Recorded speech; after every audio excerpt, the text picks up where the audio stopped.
That was Haru Repercussion Group. Welcome to the party, and welcome to Starfire Wolflair on this premiere episode on the Art Bell Radio Network. We are streaming here, and this particular show is being done on tape because the first couple ones, until we get the call-in situation set up with the network, we decided to tape the first show or two. But this way, we want to show you a couple examples of what we're going to be doing in the future. And we want to say that we're very appreciative to Art Bell and for his producer, Keith Rowland, for helping set this up. Art, as everyone knows, has been an inspiration for researchers, journalists, and radio hosts for decades. He almost invented the medium himself. He definitely invented and reinvented nighttime radio. His nighttime banter, his insightful questions, his range of topics and humor, of course, along with his very sexy late-night voice, it soothed the sleepy, it caffeinated the nation's interstate traffic from coast to coast, and most importantly, what Art always taught everyone was that you challenge you listeners, you challenge your listeners' depths and openness to theories and ideas and dreams and alternative realities. You know, you expand people and you help them grow, and that's an amazing thing that radio can do. And the internet and alternative news and radio can do so much to reach people, wake up and shake up the sheeple, but also just expand our own minds and get us into an interactive mode. And that is what we're going to be doing here at the Starfire Wolf Lair. Every Friday night we're going to be here, and we're going to be interactive as soon as we can. There's already the wormhole function set up at the artbell.com for the radio. It's like the Fast Blast that Keith had set up for another network, where you can write in and send in questions. And when we have the interactive shows in place, and we'll get more detail about that when we have those shows, the live shows on, you'll also be able to send me messages through my Facebook page, and you'll be able to send, if there's a chat set up on my website, you'll be able to do it there too. And let me explain, first of all, I am Carolyn Rose Goida. I am not the important issue. I'm just the tool here to help you get the information. I've got a little bit of a diverse background. I worked at McDonnell Douglas for some years. I was fortunate enough to meet a lot of astronauts, cosmonauts, work on a lot of programs, worked in space, did work for the MIC for a while, got to learn a lot of things. I also took care of my parents at home for a while till they passed, so I have some hospice and home care experience. I also work with permaculture. I was a master gardener and developed some low water, low maintenance things. We can talk about that on some shows. And I was the Artificial Intelligence Fellow. I was a senior design engineer. I was a senior fiscal estimator. So I've had a little bit of experience. I've been lucky enough to meet a lot of amazing people. And anything you will find about me you like over the next shows, you need to thank my parents, the late Peter and Lucille Goida. Anything good about me came from them. Anything bad is strictly my own. And we're going to do our best here to challenge you and to get you excited and to make Fridays fun. You know, we're going to try to have a very diverse setup. We're going to have both news and entertainment, which is going to inform, challenge, and inspire you if we can. Our current plans are to do a variety of shows where, like, 1 week we'll delve into current events, from politics to the latest scientific discoveries and revelations. We're going to connect with folks from around the globe, taking advantage of Google Plus and Facebook, which I'm on all the time. And do come there and join me. And it's just Carolyn Rose Goida. You'll see me there. And there's also a Starfire Wolf Lair page. But I do post between 100 and 200 things a day. So you'll see the news there. And what we're going to try to get a hold of is the news that's been underreported, the news that hasn't been reported, or the news that has been misreported. You know, journalism is having a hard time now. Some of the toughest and best people are winding up having their cars exploded, drones knocking them out, fast-acting cancers, which are probably of the weaponized version, or unexplained heart attacks in young people. Journalism has become a very dangerous job, whether you're in the alternative or in the lamestream media, if you have the courage to tell the truth. Now, if you want to sit there like Dan Rather when he was paid to say how Kennedy's head flew forward instead of the truth when the Zapruder film came out and said that he flew backwards, or if you want to sit there and give the talking points that the two political parties, which I call the two-party crime syndicate, send out, or you only read the press reports from the White House instead of doing your own research, well, that's the lamestream media. But real journalists, it can be tough. And one of our first stories tonight, you're going to hear about someone who learned that. That's John Barber. So hang on, we're going to get to that. But let me explain a little bit further that we're going to do that. We're going to have current affairs 1 week where we talk about things that are going on. And that's going to depend, too, on what is going to be if something significant happens. Obviously, if we have a Katrina, if we have another Fukushima, and frankly, Fukushima itself is still ongoing. We're going to have shows about that with Dr. Murray. We're going to have Gunderson on. We're going to talk about Fukushima. We're going to talk about solutions, though, not just the doom and gloom. We're going to talk about what you can do, what you can grow, what you can take to protect yourself, protect your kids, and how we stay up and informed. That's one side of that. And then we're also going to have, like I say, a second week where everything's going to be all things tinfoil. All the conspiracy things, which conspiracy is not a dirty word. All conspiracy means is two or three, any more than one person getting together to conspire. It's not the crazy, tinfoil hat thing, but we're going to see that as a good word because it's a positive word in research and discussion because most things are involving a conspiracy. Most things are done with two people or a group. We have to understand that, and in doing so, we're going to wake up those sheeple, and we're going to expand the knowledge awareness and push that envelope, break through the veils of PR, propaganda, and the lamestream media hogwash. We're going to do that, and we're going to do a little bit of that every week. But there are going to be certain shows where that's where we stick to, okay? And then another week, the third week, will be all things entertainment because we need to have fun too, and we need to also enjoy ourselves. That's one thing Tesla, who's going to be somebody we're going to talk about a lot on this show.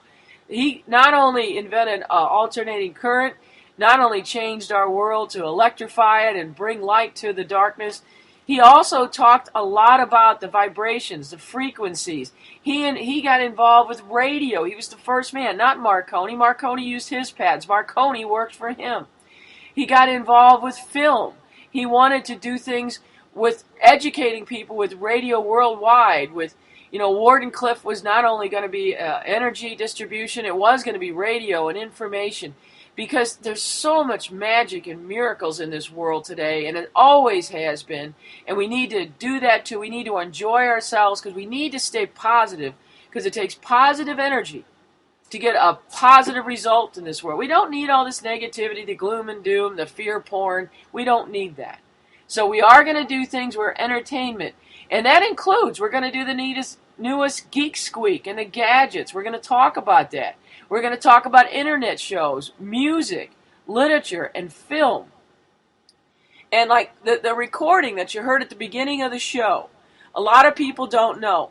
That came from the Free Music Archive. We don't have ASCAP here yet, but the Free Music Archive is a non-profit digital library offering free and legal MP3s, and it's directed by WFMU, the most renowned freeform radio station in America. So these things are out there, and we're going to educate people about that. I want to talk to you on a specific show coming up in the near future about the BTU network. Brigham Young has its own television network. Did you know that? There's all kinds of them, and Brigham Young is not just going to be another Holy Roller station. They have got fascinating shows. I want to bring some characters on from there. I discovered a show on their network that you can watch live. They stream the shows, don't cost you a penny. One of them's called Granite Flats. It is it's a clean show. You can watch it with your family. You can let your kids watch it and not be afraid. It's cute. It's clever. It's a little Hardy Boys. But it's a little Eureka. It's got everything thrown into it, and it's got good acting, solid stories, great kids. Because the thing about entertainment, whether it's TV, whether it's film, there's several things that are absolutely critical. One is dialogue, and two is casting, and this show has both. And we're going to do shows on the Supernatural show, which is on the CW. That's a big thing with me. Our Wind Sisters and Hunters out there will understand, and the people on my page. I know I have girlfriends on Facebook from 5 to 105, which are dedicated Dean and Sammy friends, and we cannot forget Cass, and there's Crowley. We're going to bring them on. I've talked to Jim Beaver. He'll come on. We're going to bring some other people. We'll contact them during some of the big conventions for Supernatural, and then we can kind of bleed over, if you will, into the Vampire Chronicles and Twilight. We can bring up the other shows that have gone away, American Gothic, that shouldn't have. And there's other ones, too, and we can bring up those. We can talk about the ones that are on cable, the zombie shows and whatnot.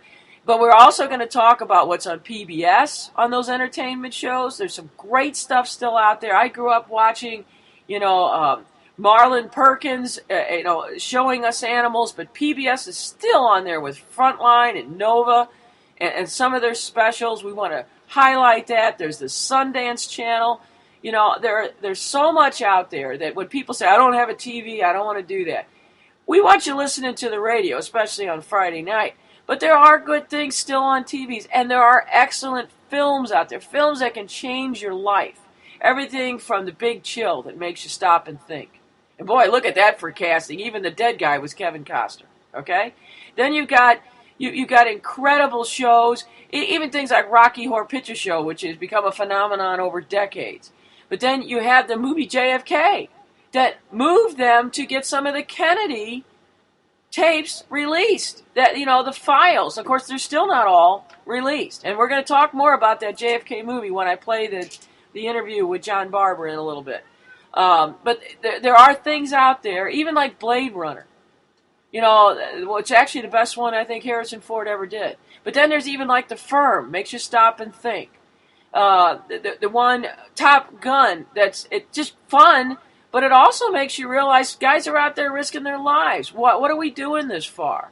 And then you've got Just a Few Good Men. There's some incredible things out there that are going on, and there's also a lot of independent movies, a lot of independent films that get overlooked. We're going to try to go to film festivals and bring some of that to you. Maybe we can bring some of the stars. We can play some of the audio for you. On the website, maybe we can show you some of the trailers. But there's so much out there. And like I said, once again, we're going to try to get the stuff that's underreported, not reported, or been misreported. All right? And that includes literature, too. Everything from Anne Rice to... I want to get Joseph Farrell on with his great books, Dr. Joseph P. Farrell. We want to get Jim Marrs on, talk about his books, everything from Alien Agenda to the Fourth Reich. And he's got his book about 9/11 is one of the best that's been overlooked because it got delayed by the publishers. There's a lot of things out there, and there's a lot of good novels and fiction out there, too. It is not all gloom and doom. We still have a miraculous miracle world, and we've got to share it and promote it to other people. And now the fourth week, we're going to cover alternative solutions. And that's going to be from energy to permaculture. We're going to be drawing on a wide pool of inventors, dreamers, engineers, scientists, innovators, from the shadows to the showroom, from the garages to the ivory tower, from the old to the new. And we are going to emphasize Tesla. And on my Facebook page, people know that every week I publish some other scientists that nobody knows about. The ones that we've forgotten. The ones that were intentionally left out of the textbooks because, the elite, the people running the show, do not want us aware of all the things out there. They just don't. They want to keep some of this technology suppressed. I've had it on my page, and I'll put it up on the new website when it comes up. Tesla and others showed wireless phones in 1904. Why do we have to wait to the 1980s? Why do we have to wait till James Bond's movie where you sit there and saw a walkie-talkie type phone? These things were available. They were kept for the military. They were kept for the elite. And God knows what they have now that we're not even aware of. But these things have been there. We could have had free energy if they'd have let Tesla finish Wardenclyffe. But like J.P. Morgan said, if I can't put a meter on it and charge it, I'm not going to sponsor it. But we're going to get into those solutions because we're going to talk about these. Everybody should have a small solar panel hooked up and ready. So in an emergency, whether it's an F4, F2 tornado, whether it's a Katrina, whether it's a Sandy, whether it's an earthquake like in the Philippines or the Oakland or God forbid the New Madrid fault finally goes off, or you just have a huge snow farm. And our national electrical grid, for those listening in the United States, we're in dire trouble. Everybody needs to have, and we're going to talk about how easy that is. We're going to bring on Reverend Rice. He's going to talk about it. He teaches the homeless to build these. You can make these cheap. It hooks up to car batteries. You save the energy, and it's at least enough to run a refrigerator or a fan in the heat. When the hot weather, a little heater in the wintertime. These things can mean the difference between survival. There were people floating and bloating in Katrina, and it's outrageous. That nobody should die from not having water.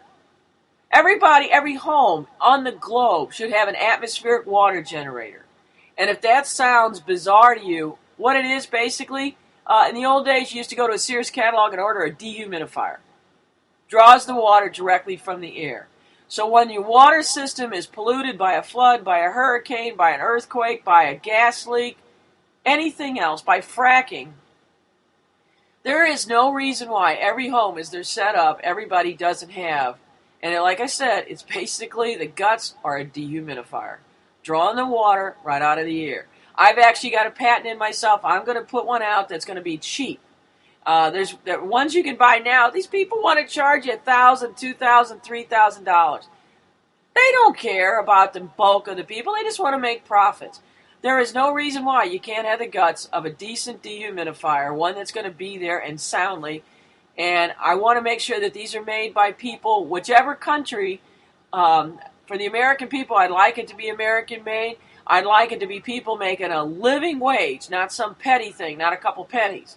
And I don't want to be using junk material. We're not going to be using plastic. It's going to be using real things. But what you need is a dehumidifier and a water purifier. Some UV lights to clean.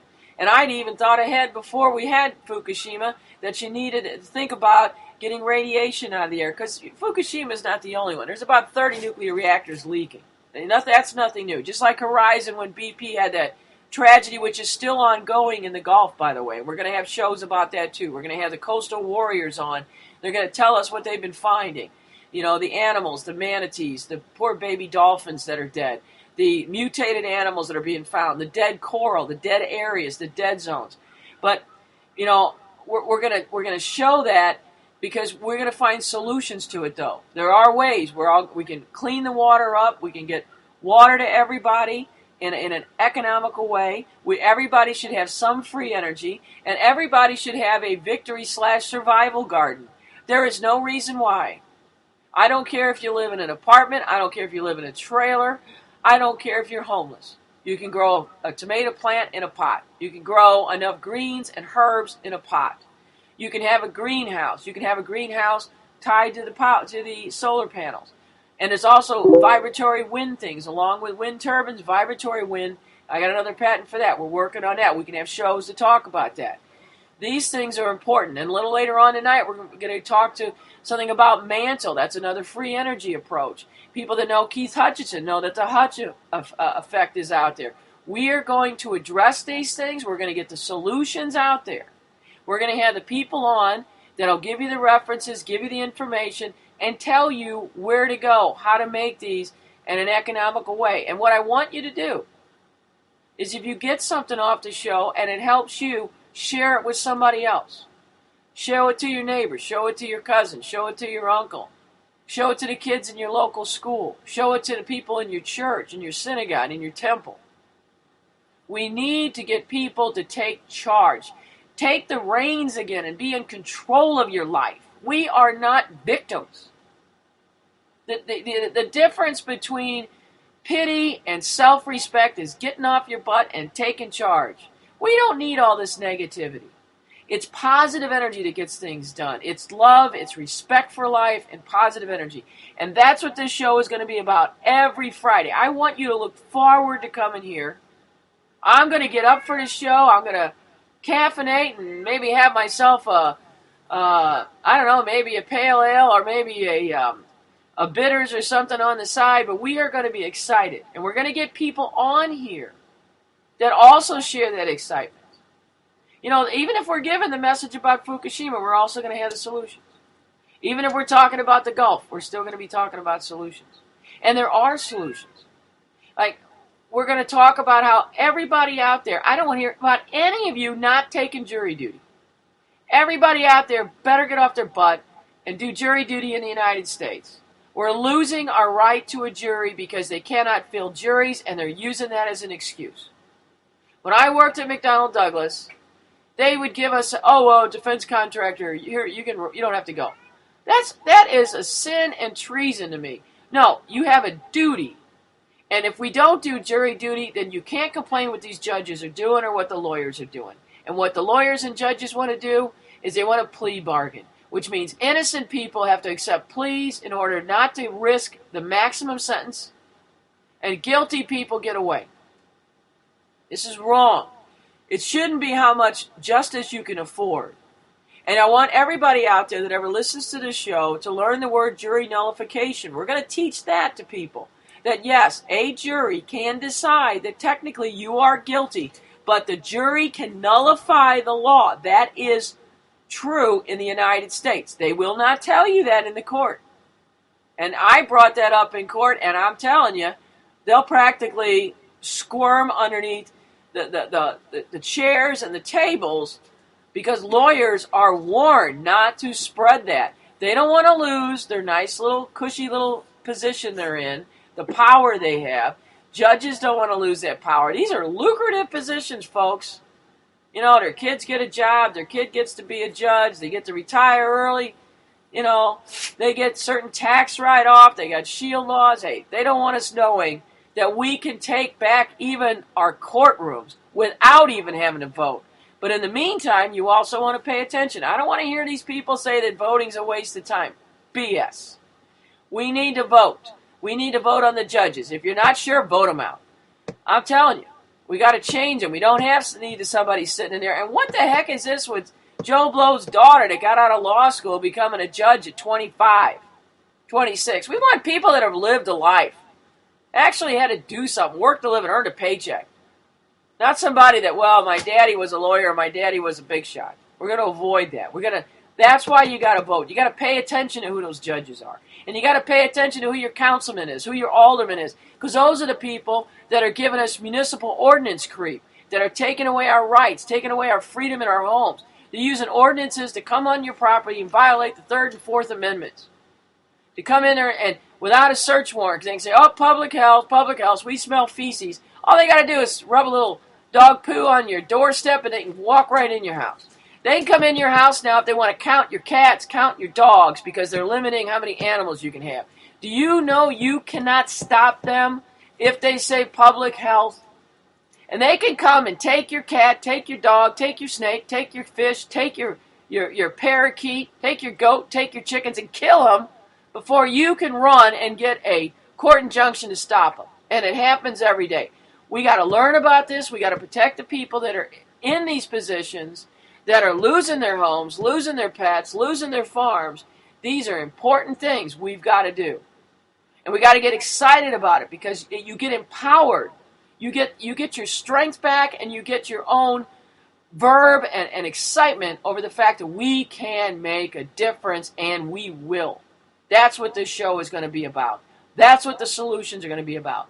And the permaculture goes even farther. We're going to get into aquaponics, which is where you have the fish and the plants. We're going to get into vermiponics, which is where you have the worms and the plants.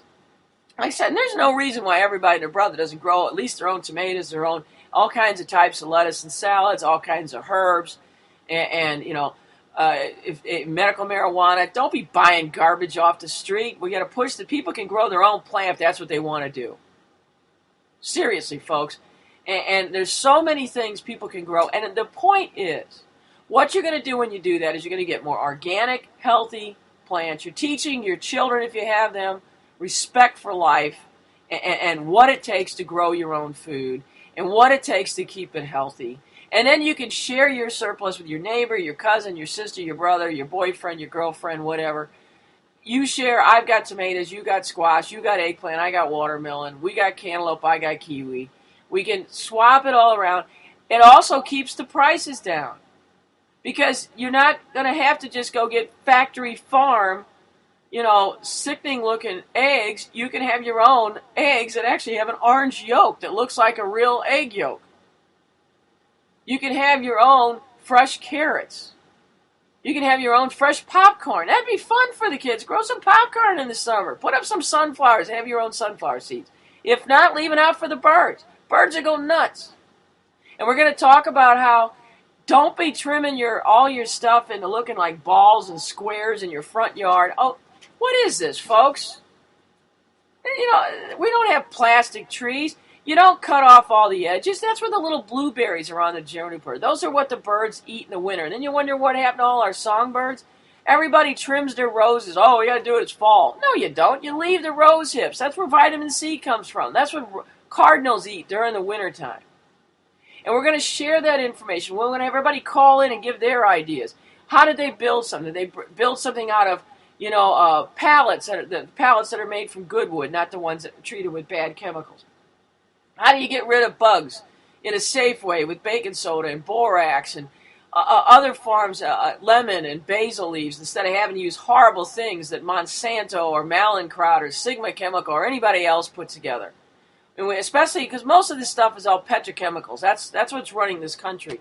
It's the oil and royal banksters and their fascist gangsters that are tied to the mob and basically interlocking international boards of corporations that make decisions that run our lives every day. They've made sure that petroleum is a monopoly. That's the reason why hemp, industrial hemp, which is an incredible crop, we're not talking about smoked dope every day. We're talking about industrial hemp that produces better material for blue jeans. It was a fuel that Henry Ford used in his cars. Even the cars were constructed from a hemp plastic matrix. Instead of a petroleum matrix plastic, it was hemp plastic. And it's stronger than steel. Hempcrete is stronger than concrete. And it's mold and mildew resistant at the same time. And it's lighter. It's amazing stuff. That's why they demonized hemp and changed the name to the spooky sounding marijuana, and all the women are going to have rolly heels and have sex with whoever's around if they smoke the blue smoke. They had to demonize it, and they paint that wide brush, even on industrial hemp, which you'd have to smoke an acre of it to get stoned, folks. But I'm telling you, hemp itself, we've got to push for this because the seeds are some of the most nutritious seeds on this planet. And you can grow 4 crops a year in the same area. It does not deplete. You do not need pesticides. You do not need fungicides. You can make paper that's more organically safe, not the wood paper that has to be bleached and produces mercury, which produces acid rain, which causes problems. That's why Bibles were written on hemp. That's why hemp was made into canvas. The United States Navy fought making hemp illegal because they wanted their canvas. They wanted their rope. Blue jeans originally were made out of this. When they wrote the Articles of the Confederation before the Constitution, it was on hemp paper. So we really have to take our time and educate people. This is not all about just smoking dope.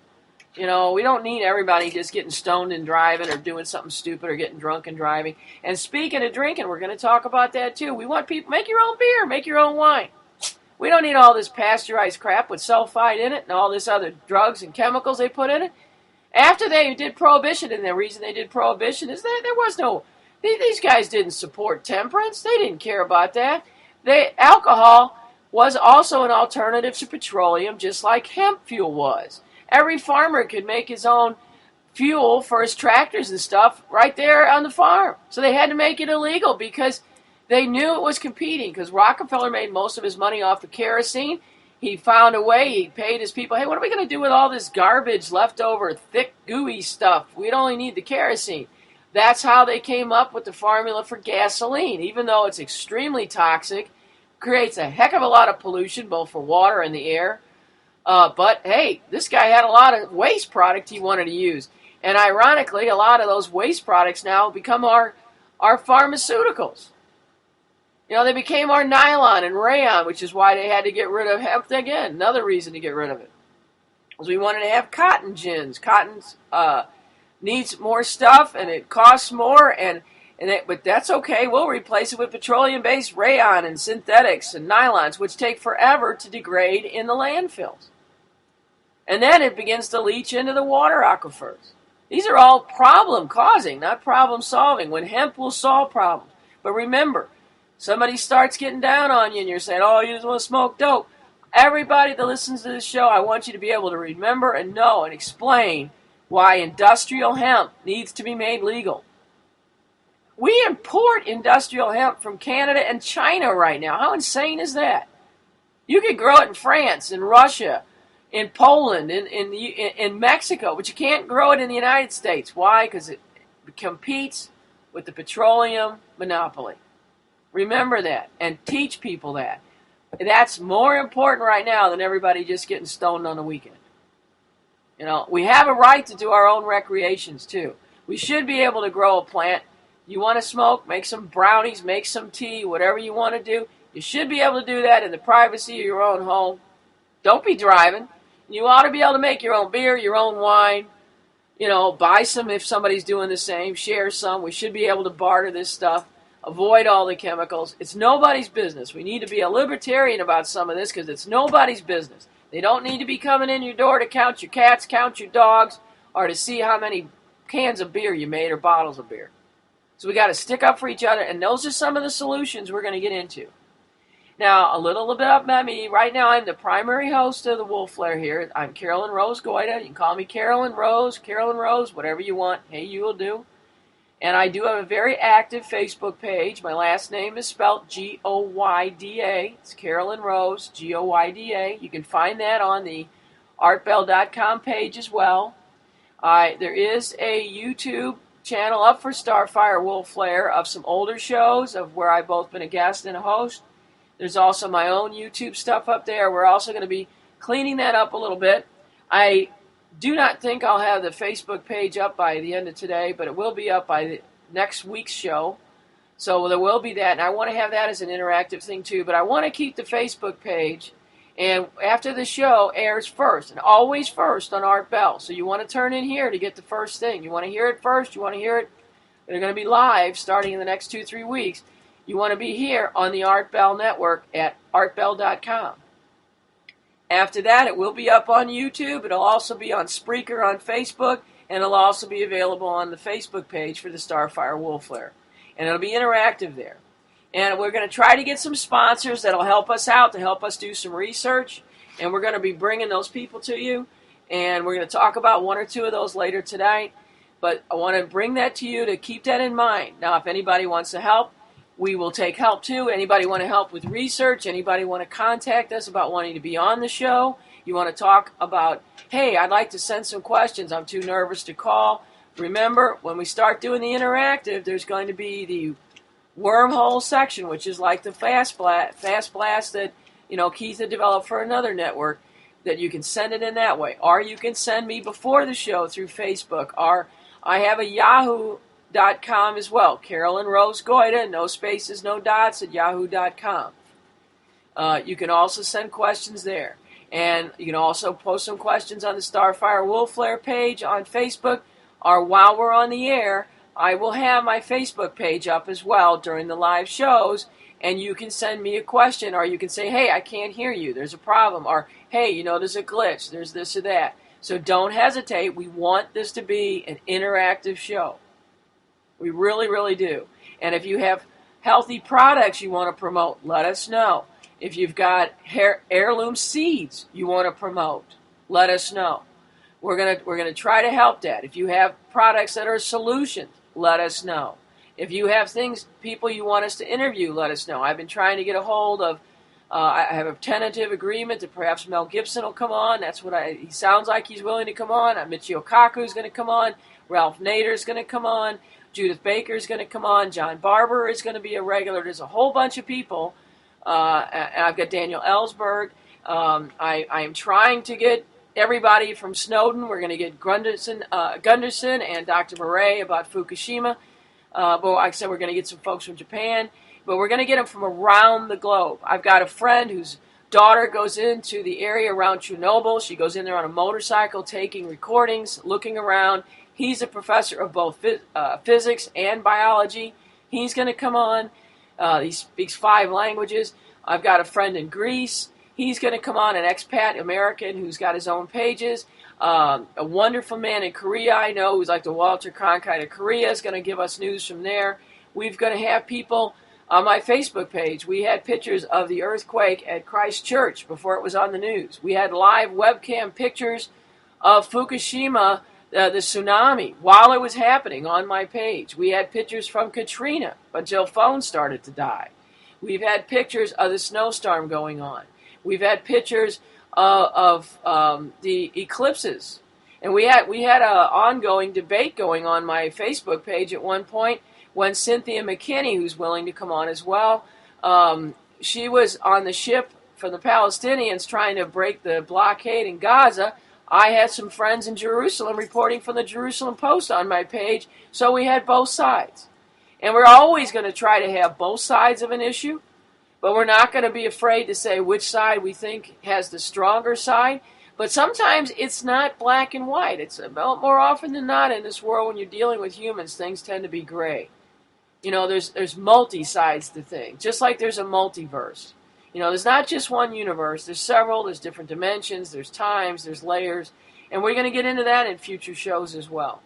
And we're going to come up with solutions on meditation to get people to try to relax in these very stressful times. We're going to talk about building natural pools in your yard, which will be great, growing food, not lawn. We don't need chemified, golf course lawns.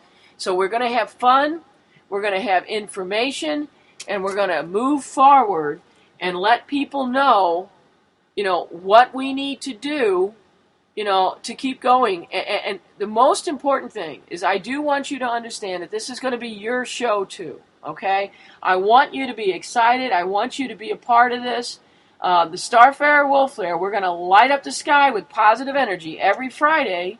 And I'm telling you, sheep are going to be an endangered species on this Wolf Flare. So come howl at the moon with us as we explore this multiverse. And if later on, if anybody wants to ask more questions about me, I was the original producer on Veritas Radio. I did write for Out There TV and did some producing. I am a published author and poet of some, I don't want to know if it's note, but it's been published. It's out there if you want to look for it. I don't like to make myself the story. I was the Artificial Intelligence Fellow at the McDonnell Douglas Astronautics Division, though sometimes I felt more artificial than intelligence, and I'm not a fellow. I didn't have a sex change. I did have extensive personal hospice care and experience taking care of my late mom and dad. And like I said, I was a master gardener, which we also got into able gardening for the handicapped. We're going to talk about that too, and the low water, low maintenance, urban, suburban land use plans and methods, which are very, very important in this day and age right now. So we can talk about aerospace. I have a lot of experience with that. I've met several astronauts, cosmonauts, and had several conversations with some xenonauts as well. We can talk about that on future shows. I've done shows with Robin Falco. I'm hoping to have her on. She's the significant other of Richard C. Hoagland.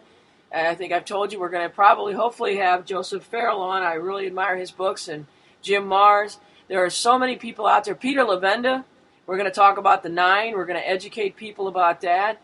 There are so many things out there that we need to get into. Now, what I'm going to do is tonight give you a sample of what they're all going to be like. Certain shows in the future are just going to be dedicated to one show only, one topic only. But this particular show tonight, I wanted just to kind of give you a little bit of a rundown of, hey, now this is what it's like when we interview somebody that's dealing with politics and whatnot. And our first guest is going to be the interview that I did with John Barber, he is the man that came up with the Jim Garrison tapes.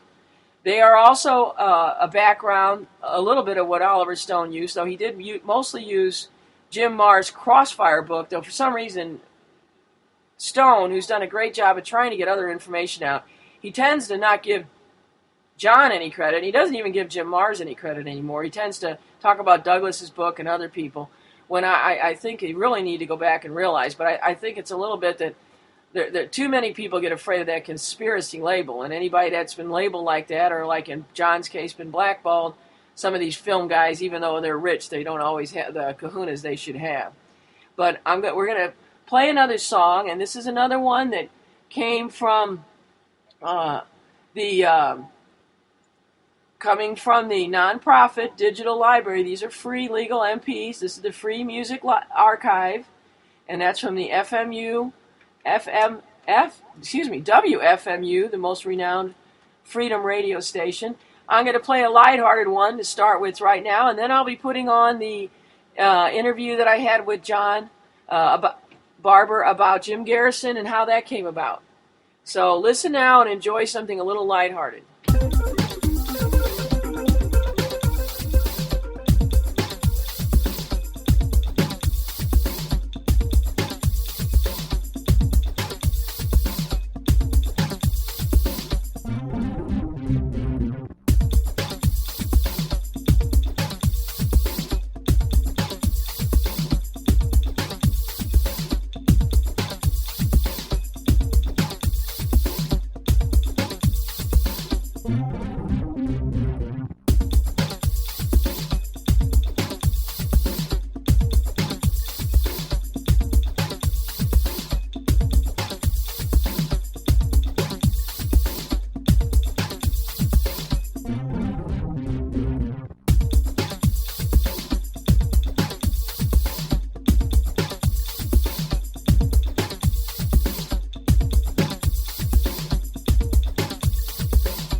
Wasn't that just a little bit of fun? We're going to always have some fun here. Now, we're not always just going to have silly stuff, but we're going to have some fun with this stuff. And, you know, it doesn't hurt to kind of laugh a little bit and laugh at ourselves and not take life too serious. And you know what? Rabbits don't get married. So let's just think about what we're doing here.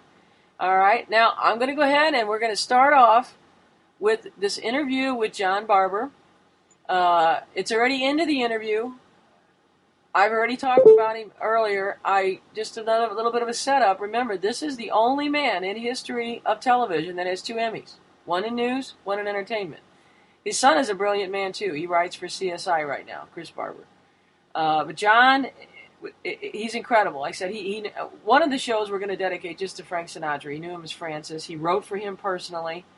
And we even had a time where we talked about what we thought he knew about Kennedy. We'll talk about that sometime. And he knows everybody in Vegas. There's so many great people out there. Shecky Green, all these other people that have been forgotten. And he can talk about Bob Hope. He can talk about Johnny Carson. He can talk about these people because he knew him. You know, he knew him personally. He's from Canada originally. He moved to the United States to go to Hollywood, make a name for himself. He's a patriot. He's a hardworking man. Worked hard his whole life. Good golfer from what I hear. Good friend of George Knapp. I want you to respect him. I want you to know him. He's another one of those names. You know, it's a little bit like Tesla, another name that you don't get to hear. Because these guys get forgotten to try to break the, you know, they push the envelope, whether it's in entertainment or science or energy or whatever. But also, you know, this guy was an activist. He had the guts, he had the kahunas to go get the story from Jim Garrison. When nobody else was doing it. I don't know about you, but I never heard Jim Garrison's name until I saw the JFK movie. And I'm like, is this real? Did this really happen? I mean, we're not taught this. You know, Jim tried, to make a difference, to bring someone to trial for a coup that killed our president. And then John had the kahunas to go get Jim and put a documentary out and try to make a difference and educate the people. And it cost him dearly.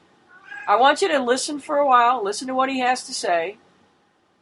And we'll have follow-up interviews. And John is going to be a regular. I said he's on regular every fourth Friday on the Rents Network. He had his own show there for a while. He and I almost had a show there. We may still do one in the future.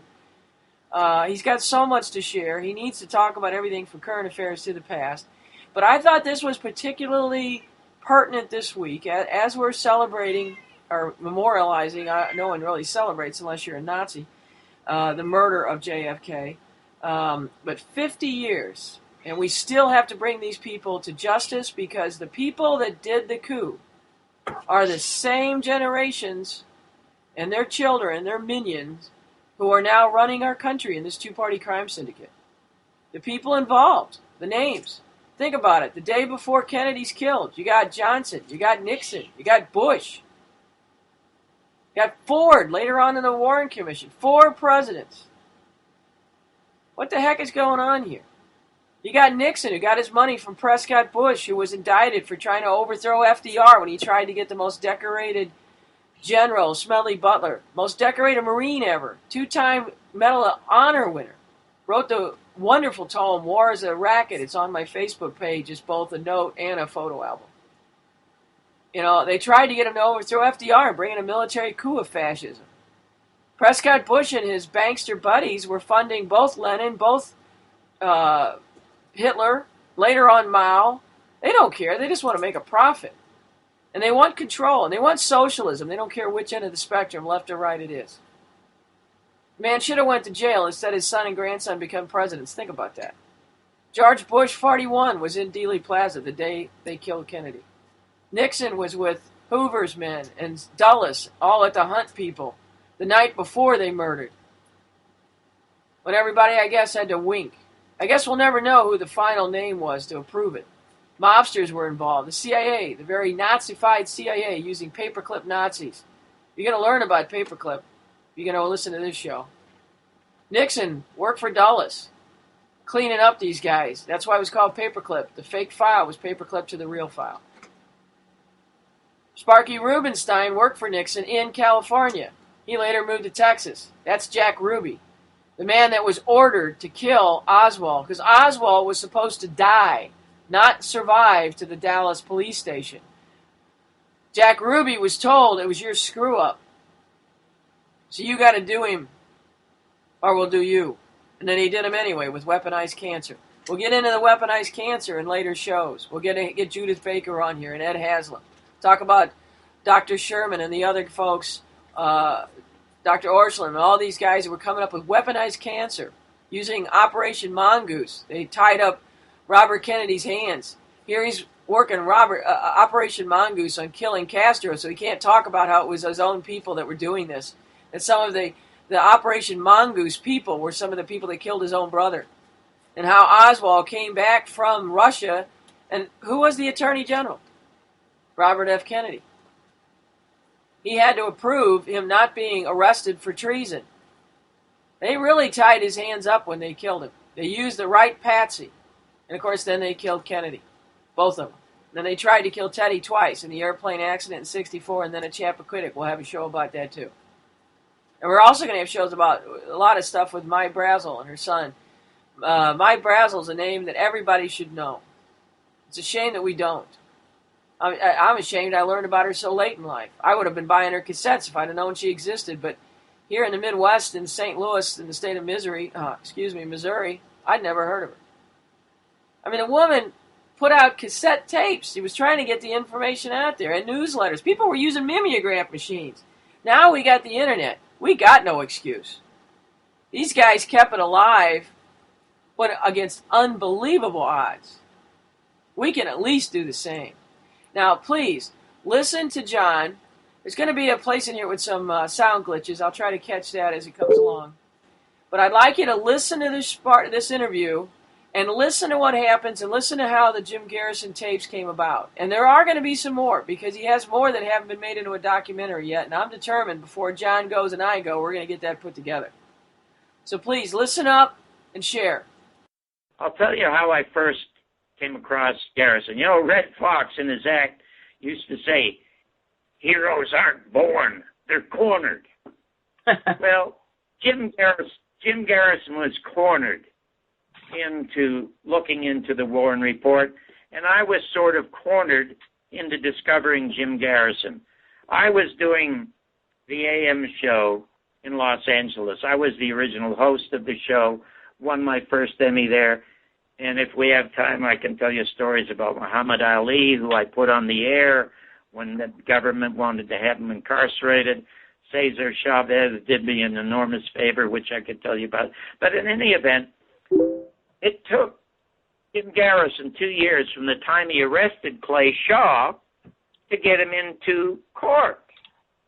And I kept thinking to myself, if the guy has nothing, why is the government maligning him so? And why is the government standing in his way? And why is the media aligning the guy so? Because Jim Garrison, there's a news clip of Jim Garrison looking into the camera saying, "We have solved the crime." It's a wonderful clip, and he said, "We'll prove it in a court of law." But he eventually got into court, and he lost a conspiracy case against Clay Shaw. But little did folks know it wasn't so much the conspiracy case he was after as it was the perjury case.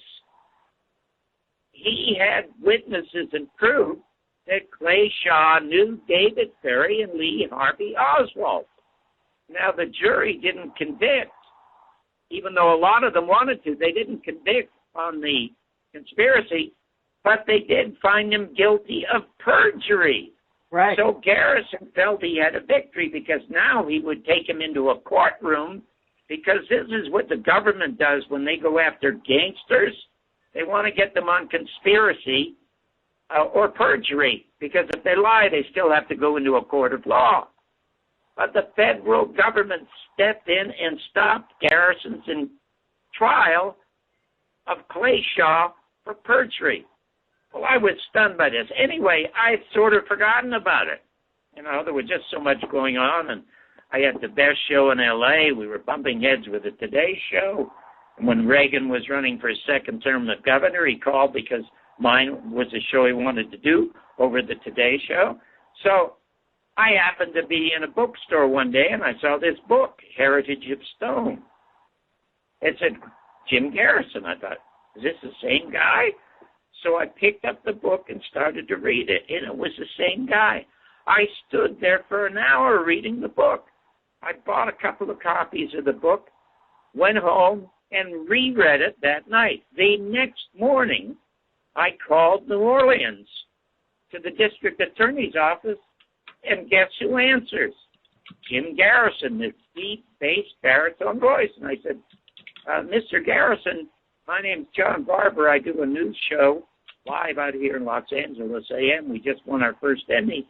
And I just read Heritage of Stone. And without missing a beat, Carolyn, he said, oh, you must be the other one. I only sold 2 copies. So I said, I can't believe what I'm reading here about the fact that you had to take Time Life magazine to court. The Supreme Court had to rule on you getting your film. And the doctor's English. Okay, that's fine. I can hear you better on this one. And if you have your Blog Talk on, make sure you have that muted so that it's not playing in the background. That could have some of the interference, too. Oh, okay. No, I have the volume down on the speakers, so I'm sorry we're having these problems. Oh, these things happen. I said, when I was on with Judith Baker, when she was hiding out in parts of Europe, we actually had to Skype the entire show and then put it on later on Skype, because every single time we tried to get on, we would have nothing but technical problems. And even when the other Blog Talk hosts had a show, they would be perfectly fine. And then the moment I started to talk about either something to do with the military-industrial complex or something I used to do, or Judith or JFK, almost immediately we would have technical glitches. So I've come to almost live with them and expect them. But right now you sound great. Well, you're having slight static problems, like I mentioned earlier when we were testing the Skype. But I can hear what you're saying. Okay, I hope it's not going over the air that way, because I know as a member of an audience, when I listen to somebody I want to listen to, and I keep hearing that glitch, that audio glitch, it just irritates me, and pretty soon I give up on it, even though I'm totally interested in it. So I hope your audience can hear us both pretty clearly. 99% of the time you have been excellent. Mine has been a little bit of a little static, but I'll keep my words to the minimum because you're the one with the story anyway, and I'm just here to keep it rolling because what you're saying is amazing, and that's what they want to hear anyway. And you can kind of back everything you were saying about where do you want? We'll rewind it to where? Well, when you were talking about finding the Garrison book, I think that's kind of where it started to fade in and fade out. And that. Oh, okay. I bought the book, so I'm just going to repeat this. And I read it that night. I bought 2 of them. I called the New Orleans DA's office the very next morning, and Jim Garrison himself answered the phone. He has this wonderful, deep bass baritone voice. Just a very empathetic quality that he had. And I said, Mr. Garrison, I host this morning show. It's a news show. It's live. It's very popular. We just won an Emmy, and I just read Heritage of Stone. And he said, oh, you must be the other one. I just sold 2 copies. And I told him I was absolutely astounded at what I found out in his book about the trial. I mean, I was stunned to learn that he had to take a Life magazine to the Supreme Court to have the Supreme Court order Time Life to release the Zapruder film to him for the trial. I was stunned to find out that Dr. Zink could not perform an autopsy because there were too many generals preventing him from doing that, and the number of subpoenas that he had served to people, and they were either torn up or ignored. And I said, so I want you to come on and tell your story. We'll do an interview, then we'll open the phones because everybody would want to talk to you. And he said, John, you'll never get away with it. And I said, yes, we will. It's very successful. It's very popular. Everybody loves the show. So we booked him on the show, and within a week I was fired, and he was canceled from the show. So I didn't see or talk to, well, I didn't see him. But when I ended up being a critic at large at KNBC and at the same time doing the reviews for Los Angeles Magazine, whenever anything would pop up that would be interesting, like Watergate or the Vietnam War, I would call Jim Garrison, and we would talk about it. And he told me about all the names that were familiar to him at Watergate because those were names that popped up during the Kennedy assassination. And he said to me that he was a reluctant comer to the Warren Commission because he always believed them. And he said he was flying back from Washington, seated next to Senator Russell Long, who was one of the few dissenters, or he wrote a dissenting opinion or questionable opinion, which was not published in 26 volumes. And he told Jim, I'm a hunter and I got all kinds of guns, and there's no way that kid Oswald could have used that old man like a Carcano and done that. And Garrison said, you mean? That's all he said, you mean? And Long said, I mean. So what Garrison did, he went back to New Orleans and he bought 3 sets of the Warren Commission report, and one in the office, one of his car, and one at home, and he practically memorized them. And the reason that he did it, because of all the activities of Oswald in New Orleans, and that's how he got involved in it. Anyway, I was always fascinated talking to him, and I don't know why I was interested in that stuff. And I'd be listening to Mai Brussel, and I loved her because she had an interesting delivery, and her facts and information was just terrific. Like, she was a great storyteller. It was like listening to a detective story all the time, but I wasn't consumed by it. I mean, it was just something I did in passing, but I was always interested in it. Anyway, 1979 rolls around, and I finally get Real People on the air. I had it for a year at ABC under the title National Graffiti, and I wanted Richard Pryor as my co-host, and ABC turned it down, and they said they would never put Richard Pryor on the air. And I said, that guy can put 10,000 people into an auditorium in Detroit, and he's going to be a major star. And he ended up being the biggest movie star in Hollywood for about 2.5 years. Anyway, I ended up getting Real People on the air, And I did an interview with Daily Variety, said I'm going to change the face of American television with what I call the entertainment of reality. And everybody poo-pooed me except the critic in Chicago by the name of Gary Deeb, who wrote for the Chicago Tribune. Gary Deeb had the best line about American television that I've ever heard. He says, television is the only business in America where competition does not improve the product. So anyway, we became really good friends as a result of that. Well, Real People became the number one show. And as always happens in this case, the owner of the show, who happened to be George Slaughter was a lot like George Steinbrenner. He owned the Yankees, and he owned the stadium, but he didn't know how to play the game. I was the one who created the show and wrote it, cast Sarah Purcell when Slaughter wanted a movie star.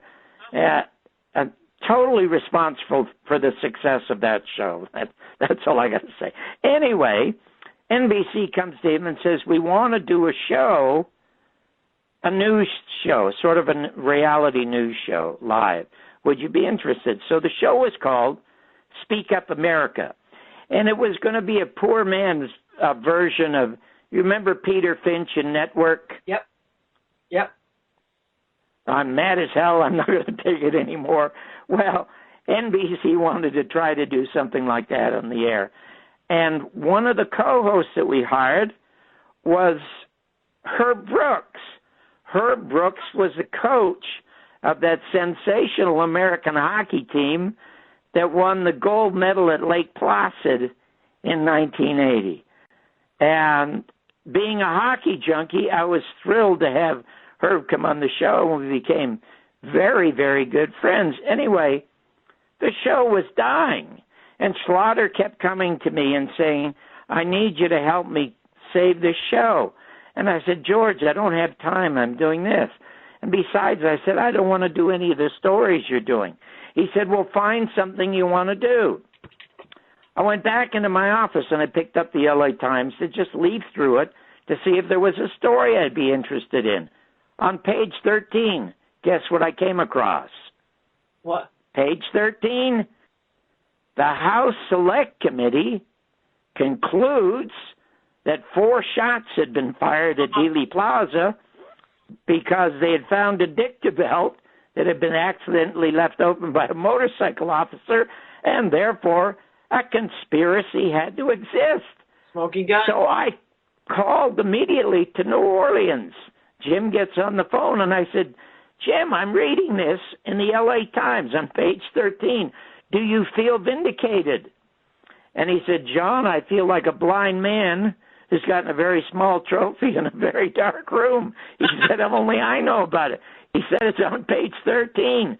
I said, hey, maybe we can finally get to tell you the story. He laughed. He says, I don't think so. I said, I'm coming to New Orleans. So I went in to see Slaughter, and I said, listen, I've wanted to tell Garrison's story for years. I mean, for at least a decade. And I've never met him, but I talk to him all the time. So Slaughter said, okay, but you got to do stories in New Orleans. So I went to New Orleans, did a lot of stories about street performers and things like that. And the other host of the show was Marjo Gortner. And Herb didn't want to do the thing with Garrison. He didn't want to be tainted by it. So Marjo Gortner, who was this child preacher grown up, was a co-host of the show, and he was going to do it. So we went to Garrison's house, went into his office, and it's just covered, 4 walls just full of books. I never met anybody who read as much as Garrison. Garrison was, I've known 3 extremely brilliant people in my life, Buckminster Fuller, the scientist, Jim Garrison, and my son. I mean, absolute, totally brilliant people. Now, my son was born in 1969, and he knows stuff that happened 500 years ago. It's like he has this old soul. Anyway, I interviewed Garrison for 3.5 hours. It was the most terrifying, exciting, interesting, frightening 3.5 hours I ever spent in my life. And at one point, I said to him, and you know what? In spite of all the facts that he had and all the information he gave me, all the paperwork he gave me, sometimes people say things, Carolyn, that ring a bell, and it is the bell of truth. And it's not cracked. It is the bell of truth. And just sort of offhandedly, I said to him, Mr. Garrison, I said, you're a former FBI agent. I said, you were in the military. You have a picture on your wall of you sitting outside Dachau with all these bodies behind you, and it says on the bottom, lest we ever forget. I said, and being in the military, you're still in the military. You're a conservative Southerner. Whatever made you think that you could take on the federal government? And it was just a throwaway question. And he smiled and he said, John, I guess as a kid I saw one too many Frank Capra movies. Well, I thought, my God, that's me. Because when I was a kid, I used to watch Jimmy Stewart and Mr. Smith Goes to Washington and It's a Wonderful Life. There were Frank Capra stories. And I thought, this man is telling the truth. I mean, the facts are all here, but the guy is really telling the truth. Anyway, I turn around, put the camera on Marjoe Gortner, and I give him 12 questions to ask, and that's all. Mr. Garrison doesn't even have to be in the room. But during the course of the interview, I said to him, how many shooters do you think there were? He said quickly, 3. And there were 3 teams of 2, and it was triangulation. He said the grassy knoll, the Daltex building. And then I said to him, well, Mr. Garrison, how many people do you think knew what was going to happen? And he said, well, John, this is all on a need-to-know basis, so I'd say 32. At the most, he said, probably about 32. So anyway, I put the camera on Marjoe, and we shoot the questions. I get back to town, and the stuff is so good that we're going to do it in a 2-parter. So in the first part, when Jim Garrison's face comes up on screen, now he has this big round face. He's leaning forward into the camera so that he can further make the point. It gives you more of the impression this man is telling the truth, and he has a slightly cocked eye, so you can't take your eye off him. And he has this great voice, and he said Lee Harvey Oswald had nothing to do with shooting John Kennedy. As a matter of fact, he never fired a shot at all. I mean, that's the first soundbite. So it's extremely compelling, and they go into the fact about the paraffin test. The paraffin test is negative, and yet a note comes from the FBI that the paraffin test is positive, and the media reports on the paraffin test from the FBI and not the paraffin test from the lab. So it's really, people can't wait till the next episode. I'm at home the following week, and up comes part 2. And they get to the point where Marjoe Gortner says, how many shooters do you think there were? And there's a cut to Jim Garrison. And his answer is 32. And I screamed at the set. I thought, what the hell is this? And immediately the phone rings, and it's George Slaughter. And he says, what do you think? I said, what have you done? What have you done? I start screaming at him. He said, Garrison, is it not? I said, you're a nut. You're a nut. I hope he sues you. My God, what have you done? And I slammed the phone down on him, and I called Jim immediately, and I'm crying. And he says, John, I didn't expect any more. It happens to me all the time. All the time. I said, but Mr. Garrison, I had edited the story. There's no way that this could have happened. He says, they find a way to make it happen. I said, listen, please sue NBC. Please sue George Slaughter. because to prove liable, you have to prove malicious intent, and this is malicious intent. He says, John, my family loves your show. We love you. Thank you so much. Just send me a Real People T-shirt. So anyway, I call. One of my very good friends was a guy named Hal Cantor, who for 15 to 20 years wrote all the jokes for the Academy Awards. Very funny, witty man, great family man, had a great daughter. The daughter now is an extremely successful documentary filmmaker. Anyway, I call her up, and I said, what happened?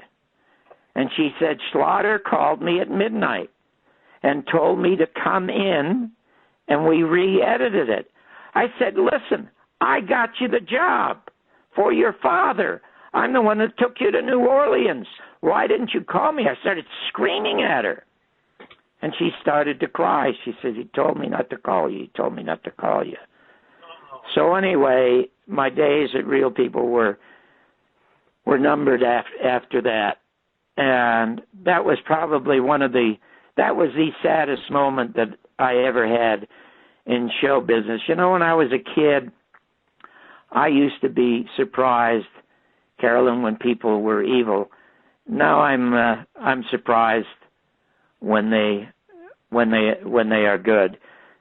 So what happened is I left Real People, and I got to fill in 1 week for a lady at CNN, and I did really well, and CNN wanted to hire me, and then all of a sudden there were forces behind the scene that stopped that show from coming on.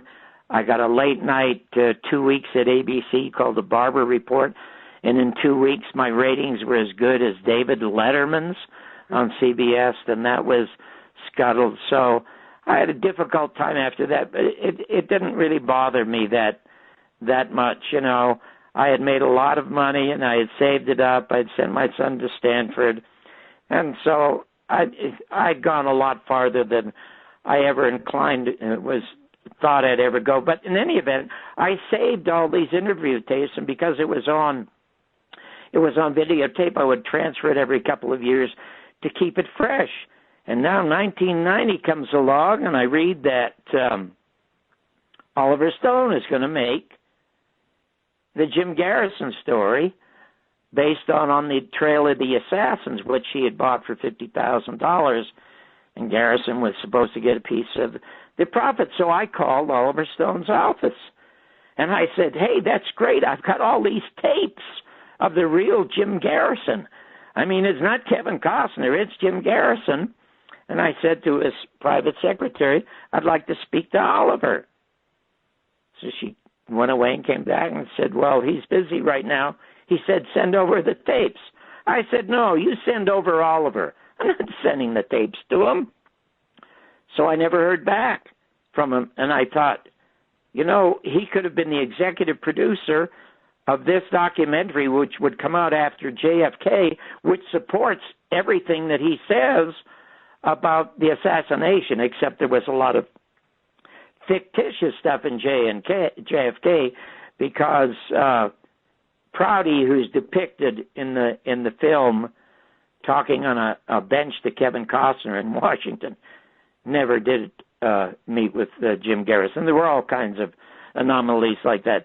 So anyway, I get a call from Garrison's office, because I figure the only way that I'm going to do this documentary is to put up my own money. And there was a wealthy kid named Lamar Card, who I met by accident, who heard about this and wanted to help. So it was cost around $200,000. I got a really interesting story about my cameraman on this too. Anyway, I get a call from Garrison's daughter, and she says, we just got a call from somebody named Rose in Oliver Stone's office. Do you know a Rose? I said, I don't know a Rose, and I can't remember the name of the lady I talked to. And she said, well, the message was that Oliver would not appreciate Jim being involved in cooperating with me in making this documentary, because he's investing a lot of money in this film. So I said to the daughter, I said, what did your father say? she said, my father said, screw Oliver. John's been trying to tell the story for nearly 20 years. Let him tell the story. So then I went out and put all the material together for the Garrison tapes. And in spite of the fact that it won the San Sebastian Film Festival Award, it was on Cinemax for a week, where it did absolutely great. I had been totally unable to get this documentary on any of these History channels or the Military Channel or the Biography Channel or Arts and Entertainment. And it's gotten rave reviews all around the world. So I'm staggered by this because you know that come this November 22nd, the 50th anniversary, there's going to be tons of crap all over the place about this. And the only law enforcement officer who ever looked into this case was Jim Garrison. Now, here's an interesting story about one of my cameramen. One of my cameramen was the son of a military officer, but he never knew what his father did. His father was an absentee father. So the father didn't even know what his son was working on, and his son's in his 30s. Anyway, the son's getting all kinds of pats on the back from people who got to see the documentary. It ran for a week at the Laemmle Theater in Los Angeles, which is an art house.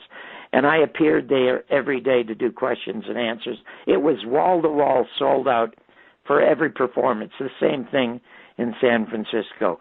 Sold out wall-to-wall every performance. But we had to carry this by hand to these art house theaters to get it seen. And the LA Times came in by accident and gave it a rave review, which absolutely stunned me. I thought it would help sell it, but nothing would help sell it in this country. Anyway, the cameraman comes to me. He said, I got a call from my dad. And I said, so? He said, my dad loved the film, and I haven't heard from him in months. And he wants to have breakfast with you. He has a lot of stories to tell you about why your documentary is right on the money. And I thought, well, what does he do? He says, I don't know. I haven't the foggiest idea. But he doesn't want me there. He just wants you there. So anyway, I meet at this coffee shop in Toluca Lake. It's called Patty's. It's one of the most, famous celebrity coffee shops in Toluca Lake. I meet him, sit down in a booth. He shakes my hand. He said, you made a wonderful film. He said, I called my son and I told him I had some things to tell you. And I said, well, thank you. I can't wait.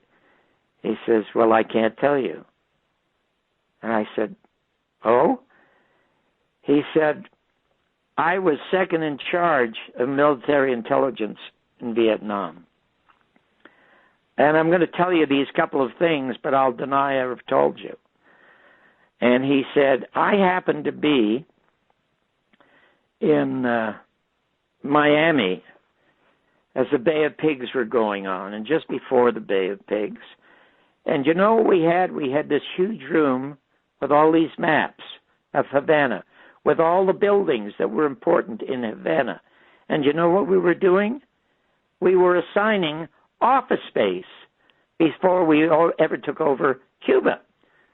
My office was going to be here, and another office was going to be here. Navy intelligence was going to be over here. CIA was going to be over here.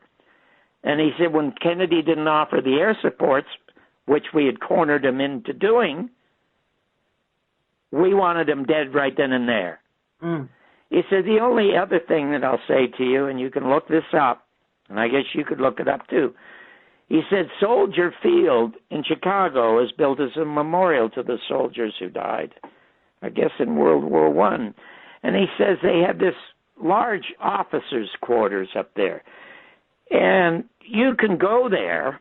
It's like a rest area, a pseudo-dining hall, a snack hall, and get a cup of coffee or a little drink there. You can go there any day of the week.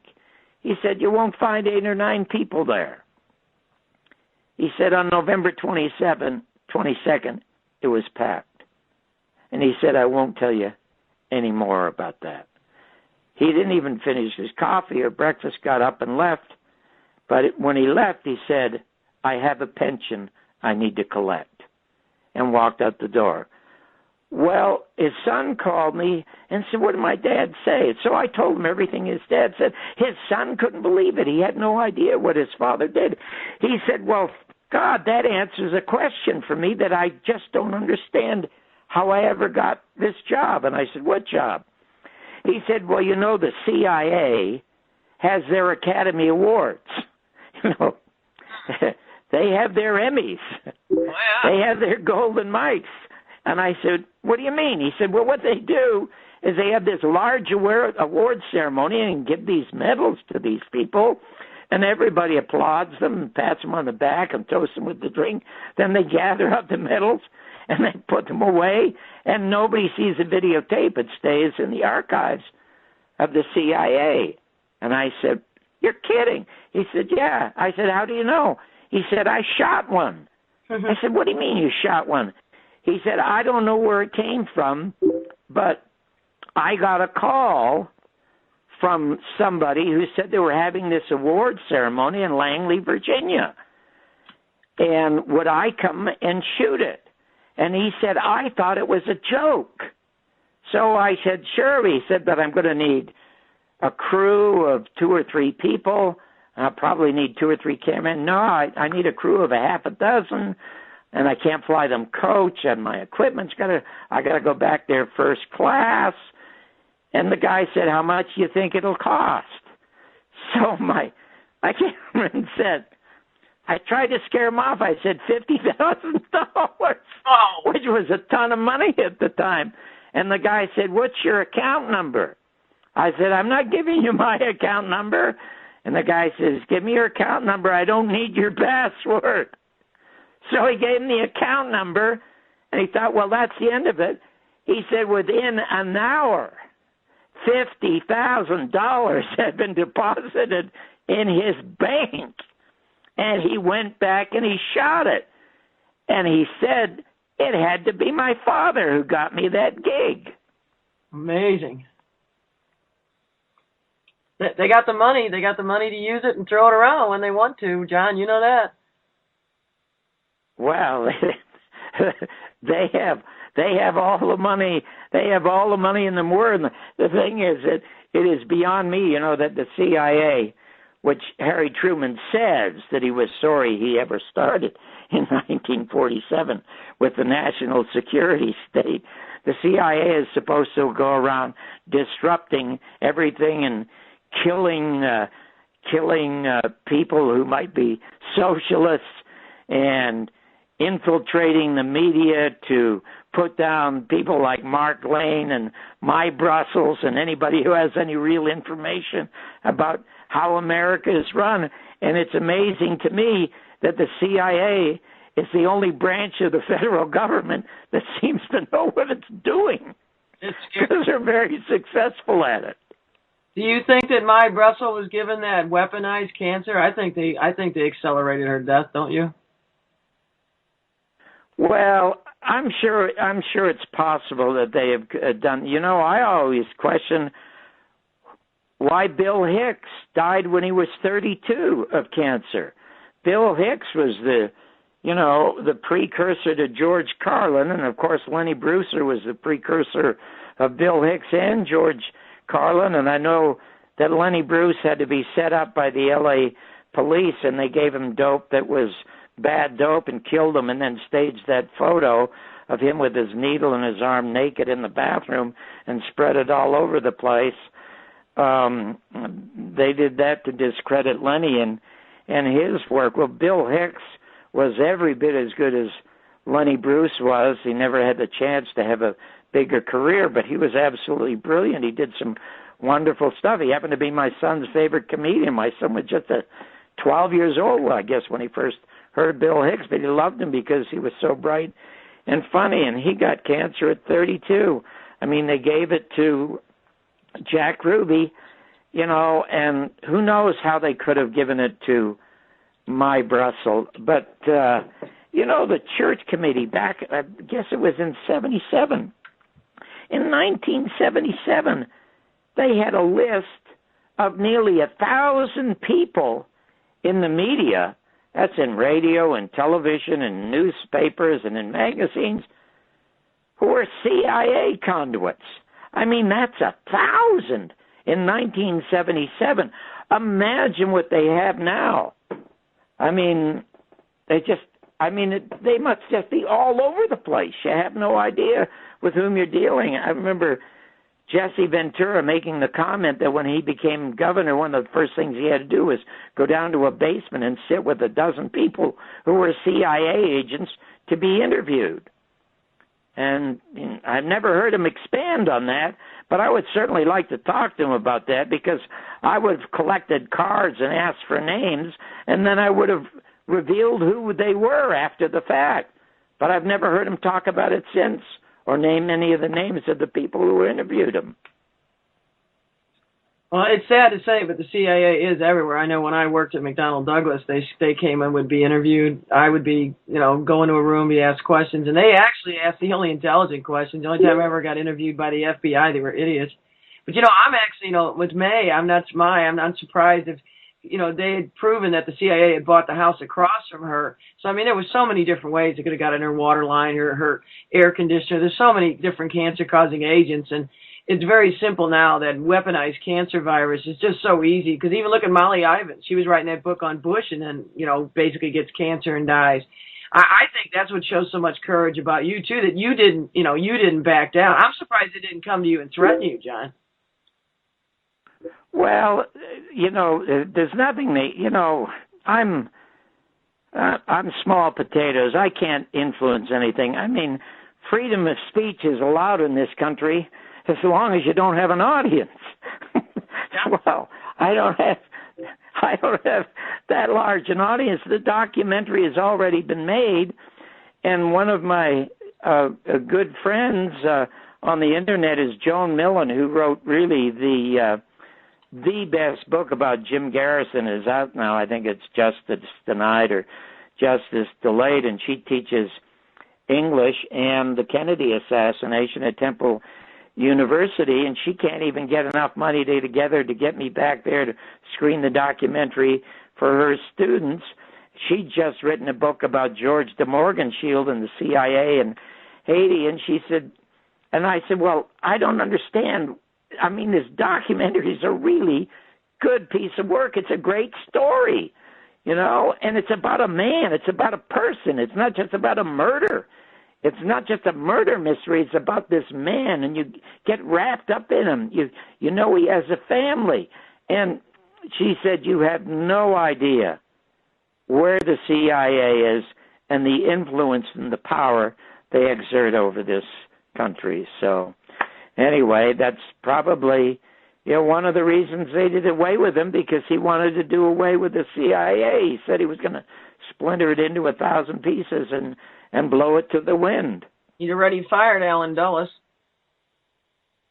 Yeah, he fired Dulles, and he fired the guy who was his second in command, Cabell, who was the mayor of Dallas at the time of the assassination. Do you know, if they had cell phones and computers on November 22nd, that crime would have been solved within hours. Absolutely within hours, that crime would have been solved. And the way the media works, like, for example, the New York Times, there used to be a terrific critic on the New York Times by the name of John Leonard. He was just an ordinary critic. He happened to be one of the people who bought Jim Garrison's Heritage of Stone, and he wrote an absolutely glowing review of Garrison's book. Within a week, he was made the editor of their Weekend Arts edition, and when they reprinted the review, they cut out everything positive that he had said about Jim Garrison. Everything. Yeah. He got butchered. I think that's why they didn't kill Jim Garrison. I think it's because they had felt that they had successfully, muddied his name in New Orleans, trying to, put mud on him and hinted he had done some crimes. And then, like you said, they tried to make a fool out of him. And they would cut and paste even something you worked on, just to succeed in trying to, destroy his reputation. You need to tell people. Yeah, I could never understand why Slaughter would have done something so venal and so heinous. I mean, it's beyond me, but I remember a conversation I had with him when we first started the show. He came up to me one day and he said, I think you and your family are the only people I love. Now, here's a guy who had 2 daughters and a wife. His wife, Jolene, was somebody that everybody hated. She was what they call a total Hollywood bitch. Now, I found her very pleasant to me, but I heard horror stories about her.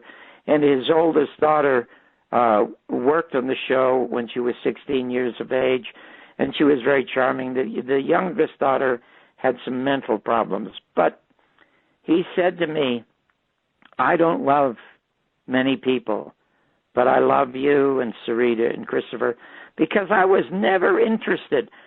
He would invite me to parties and I would never go, invite me to functions, I would never go. I was so happy doing my work, and I would just go home because I'll tell you, the most joy I ever had in my life was being with my son.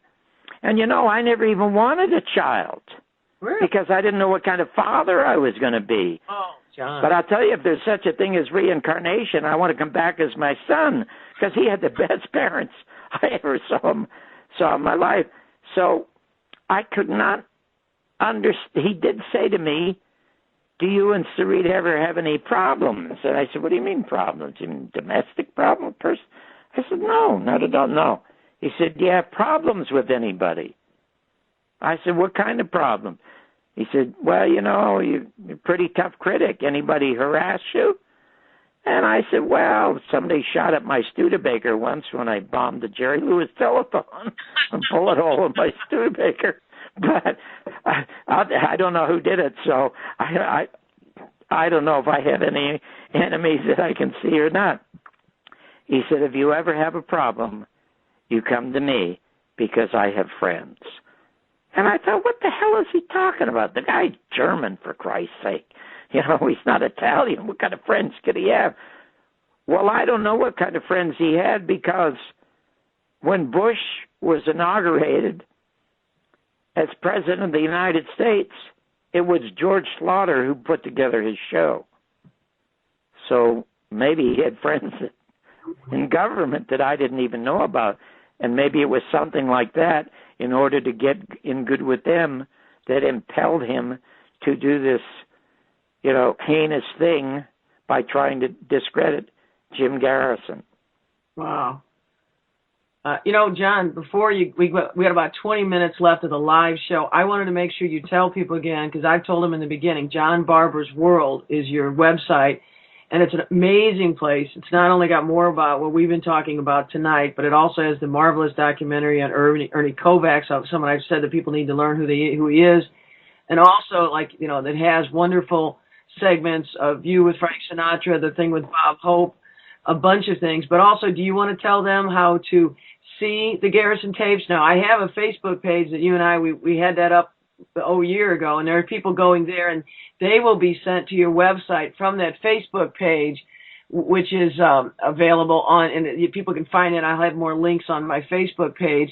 And we did have it for a very short time up at YouTube, which was a bit of a mistake, but over 5,000 people saw it. So we know that there's interest, and, I can say it for you. It is an incredible documentary. It should be, and everybody that cares about the coup d'etat, that wants to know all the facts, it is one of those key documentaries that has to be included if you think you have a JFK library.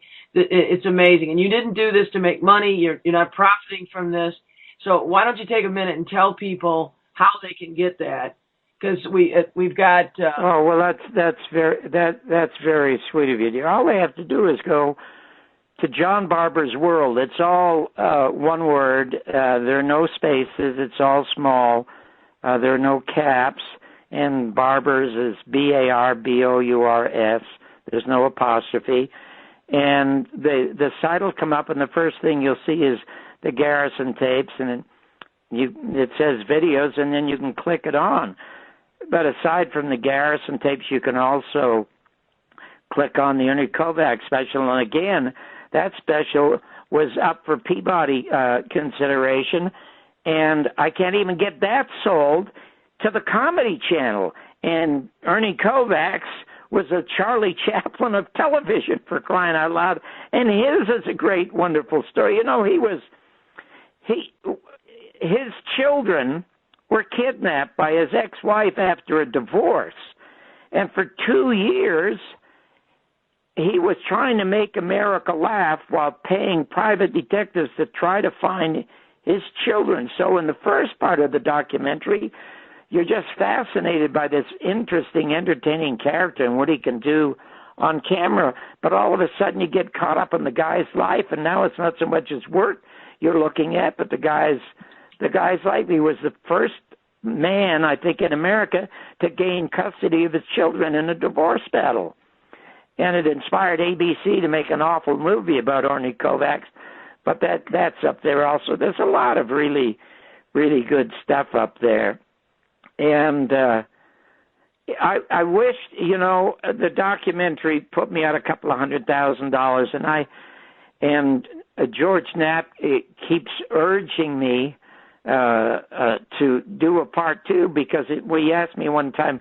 We did a screening over at the Library Theater here a few months ago that sold out. I mean, it was free, so the place was packed, and George was there.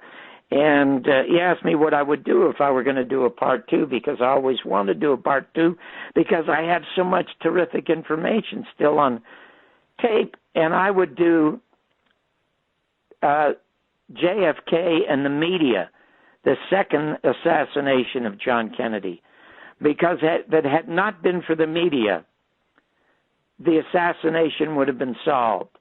And even if they had gotten in the way of it, if they had stayed up Jim Garrison's way, he would have solved it in a court of law, which indeed he did. Unfortunately, the forces railed against him were much too strong. Again, if it weren't for the media, we'd know a lot more about 911, for crying out loud. I mean, here you got George Bush trying to shut down an investigation into this horrifying event, closes down the crime scene, for crying out loud, and then nominates a war criminal, Henry Kissinger, to head it up. I mean, how more obvious does it get that something is dreadfully wrong with this country? I mean, whether you believe in a conspiracy or that it was an inside job or whatever, we don't know that. All we know is that it was never investigated properly. That's all we know about the John Kennedy killing. It was never investigated. And as far as Robert Kennedy is concerned, I was a really, really close friend for a number of years with Thomas Noguchi, who performed the autopsy on Robert Kennedy. And anybody can get this autopsy report by just Googling the archives, the Los Angeles County Coroner's Office. He concluded in the autopsy that the shot that killed Robert Kennedy, the muzzle of the gun could have been more than 2 to 3 inches from the back of his ear because of the extensive powder burns to the skull and hair. And, you know, they tried for years in Los Angeles to get rid of Thomas Noguchi because he would not change his autopsy report. And he said publicly, he said, listen, I'm not saying this Sirhan didn't kill him. This is the autopsy report. Somebody else has to do the investigating.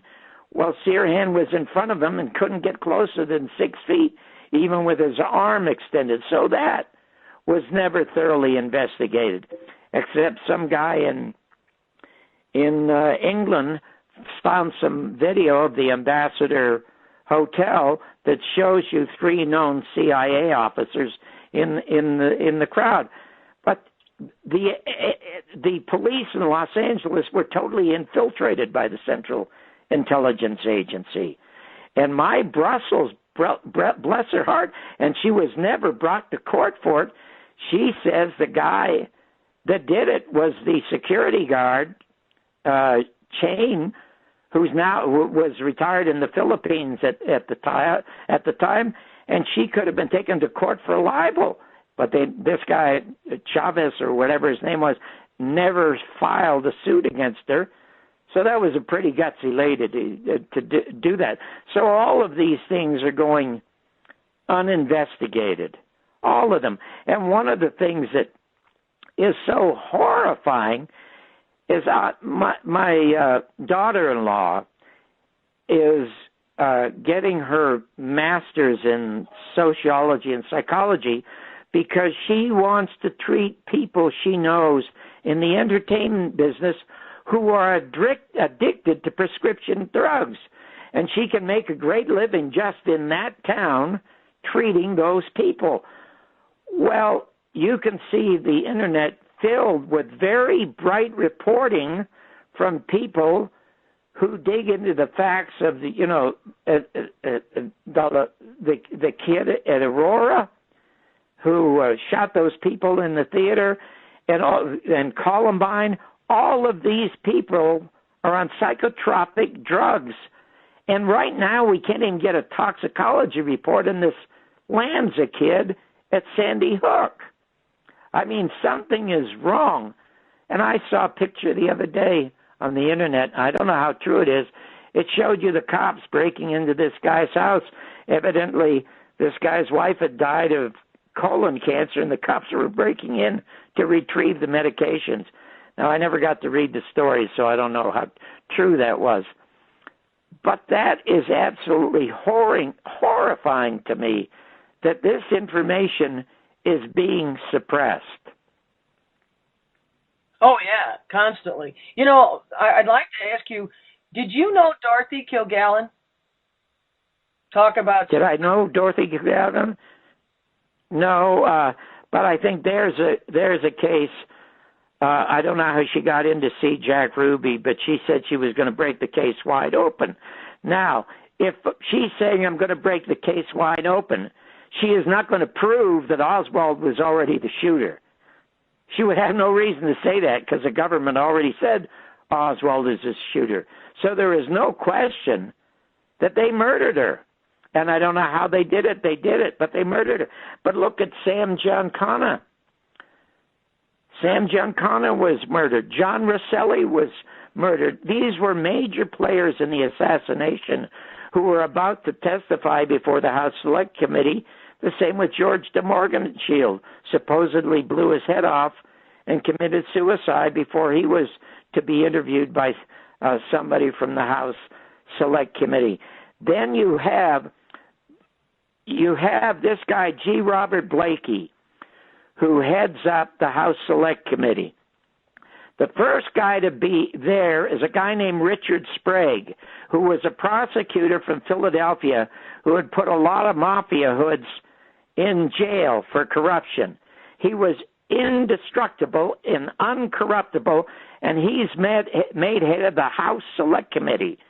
He gets a call from Langley, from one of the people at the CIA, asking him about what his intentions are, and he should come over and be interviewed to Langley. And Sprague said to them, no, hold it. You're coming over here to be interviewed, and not just interviewed, under subpoena, and you better bring a truckload of documents because you're all going to be subpoenaed. That's what he told the CIA. Within months, there was a move afoot to get him out of there, and they replaced him with this hack, Robert Blakey, this law professor from Columbia, who writes a book about how the mafia supposedly killed John Kennedy. Now, two things. First of all, he dedicates the book at the front to the CIA. You can buy his book and open it, and there's the dedication. The other thing is, you and I know, if the mafia had anything to do with the killing of John Kennedy, there would not be a pizza parlor in America. There would not be a one. Now, they may have been underlings in it, but the mafia did not have the power to control the press or the government. That can only come from Lyndon Johnson and on down. Well, you had Nixon, you had Johnson, you had Bush 41, all in Dallas and Houston the days before, all making their little pact for a coup d'etat, and they got what they wanted. I mean, the very treasonous Nazi Bush family, going back to Prescott Bush, who wanted to overthrow FDR.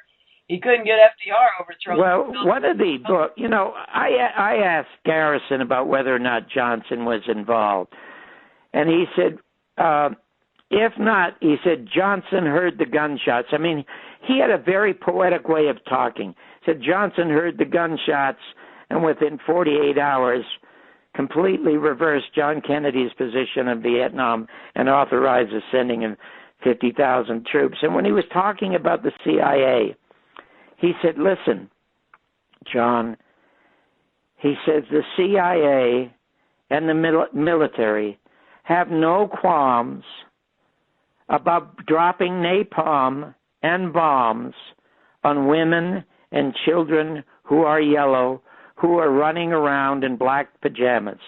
They have no qualms about doing that. Do you think they have any qualms about blowing the head off of a 5'9", blue-eyed, red-haired Irishman? And of course he was talking about John Kennedy. They wouldn't have no qualms about doing that at all. But there was a book written about, 12, 14 years ago by Lyndon Johnson's attorney. The attorney's name was McClellan, and his son was George Bush's press secretary. And the book is called Blood, Money, and Power. Uh-huh. And in it, he identifies the one missing fingerprint. When Garrison, in the documentary that you'll see on John Barber's World, he said there were a bunch of fingerprints on the box. He said not one was Oswald. All the fingerprints were of cops except one. And it's interesting that he says except one, because in McClellan's book, he identifies the fingerprint of the guy who was Johnson's hired killer.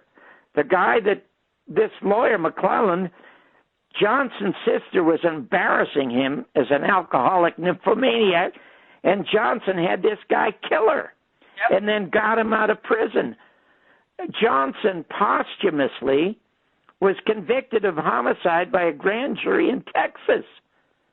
Posthumously, and one of the convictions, I mean, aside from a couple of people from the Department of Agriculture who were investigating some of his shenanigans with Bobby Baker, aside from being posthumously convicted or charged there, one of the convictions is about the assassination of John Kennedy.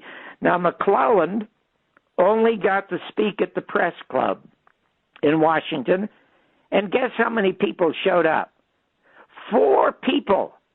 Here is a guy who was the father of George Bush's press secretary, Lyndon Johnson's lawyer, identifying the killer who was hired by Johnson, who was involved in this assassination. He claims it was Johnson who was trying to engineer it because he knew that Bobby Baker was going to be arrested, and that soon Johnson not only would be kicked off the ticket, but he would end up in prison. So he felt he had no choice.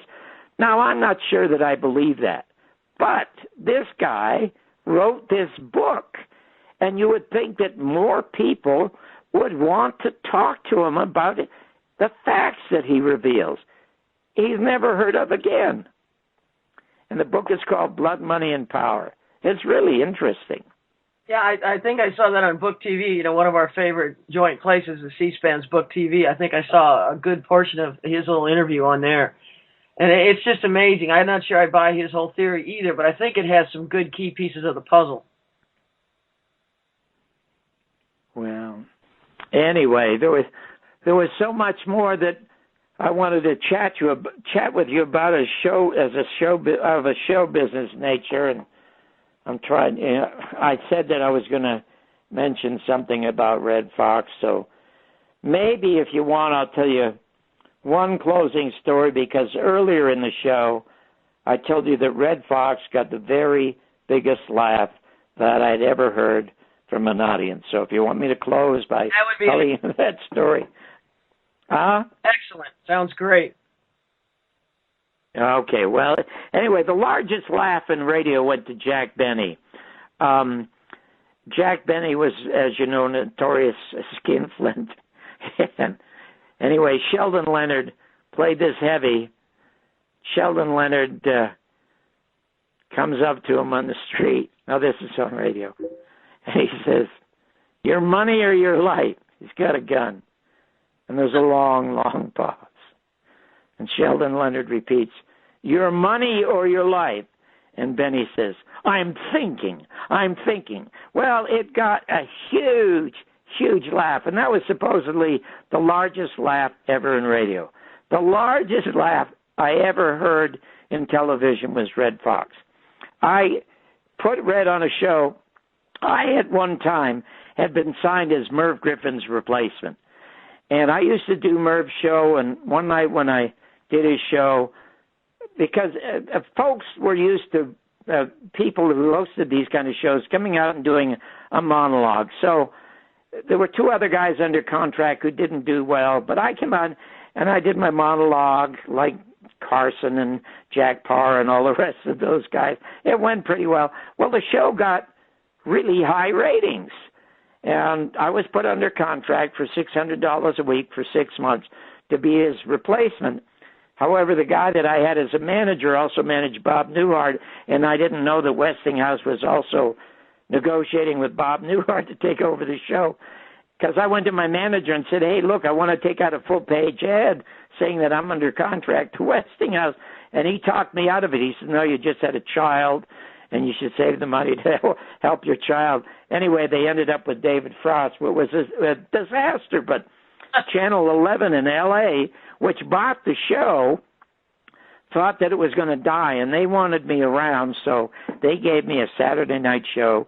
It was 90 minutes, and I could do what I want on the show. So on this one show, I had Jack Carter, a comedian. I had Rip Taylor, the guy they call a crying comedian. And then I had Cheryl, the Coochie Coochie girl. And it's just a local show.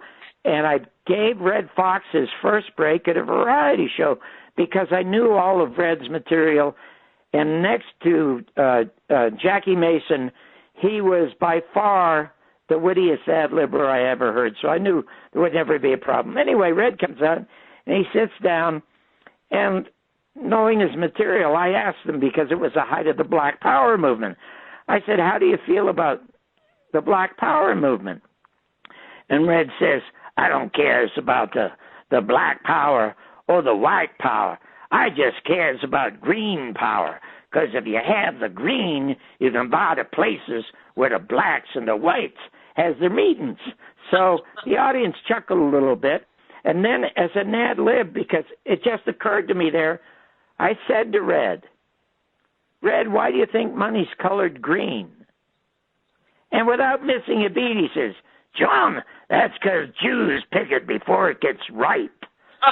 Well, I must tell you, Carolyn, the audience went literally berserk because they'd never heard anybody ever say anything like that.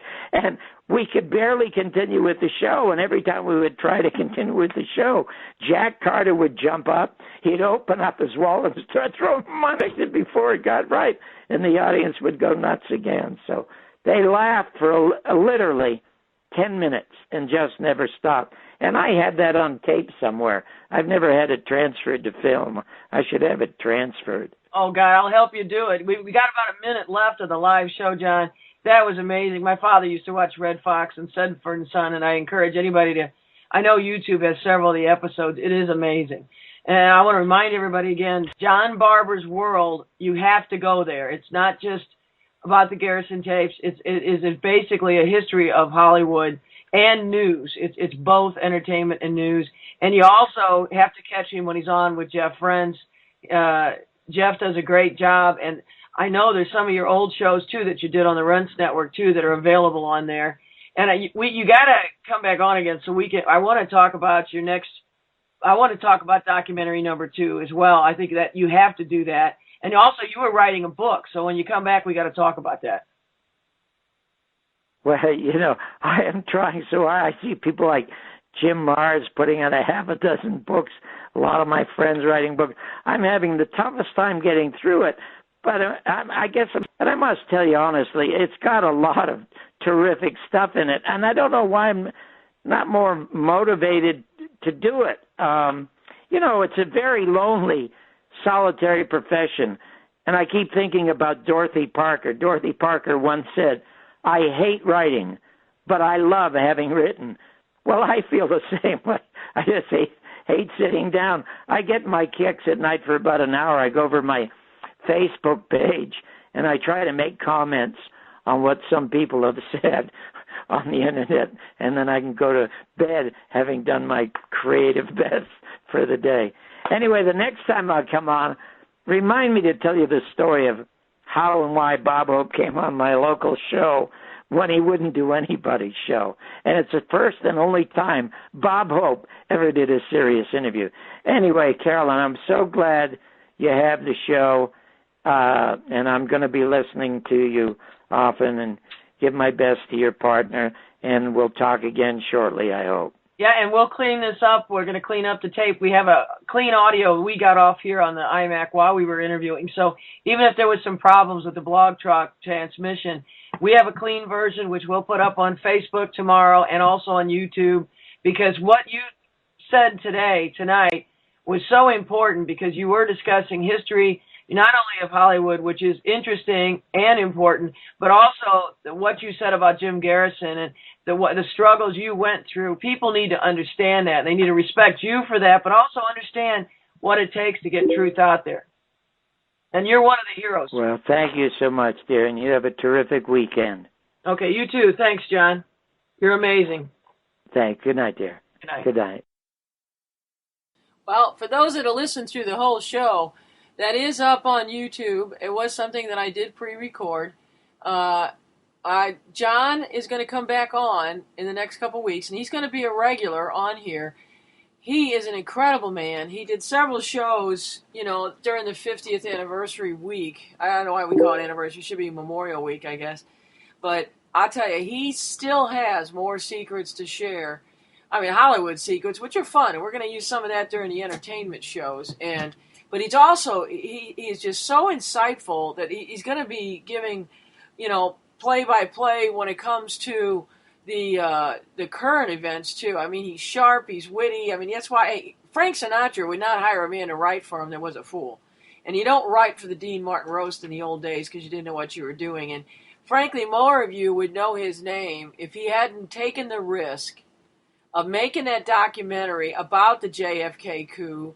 And, I mean, the man lost hundreds of thousands of dollars of potential income because he put it on the line.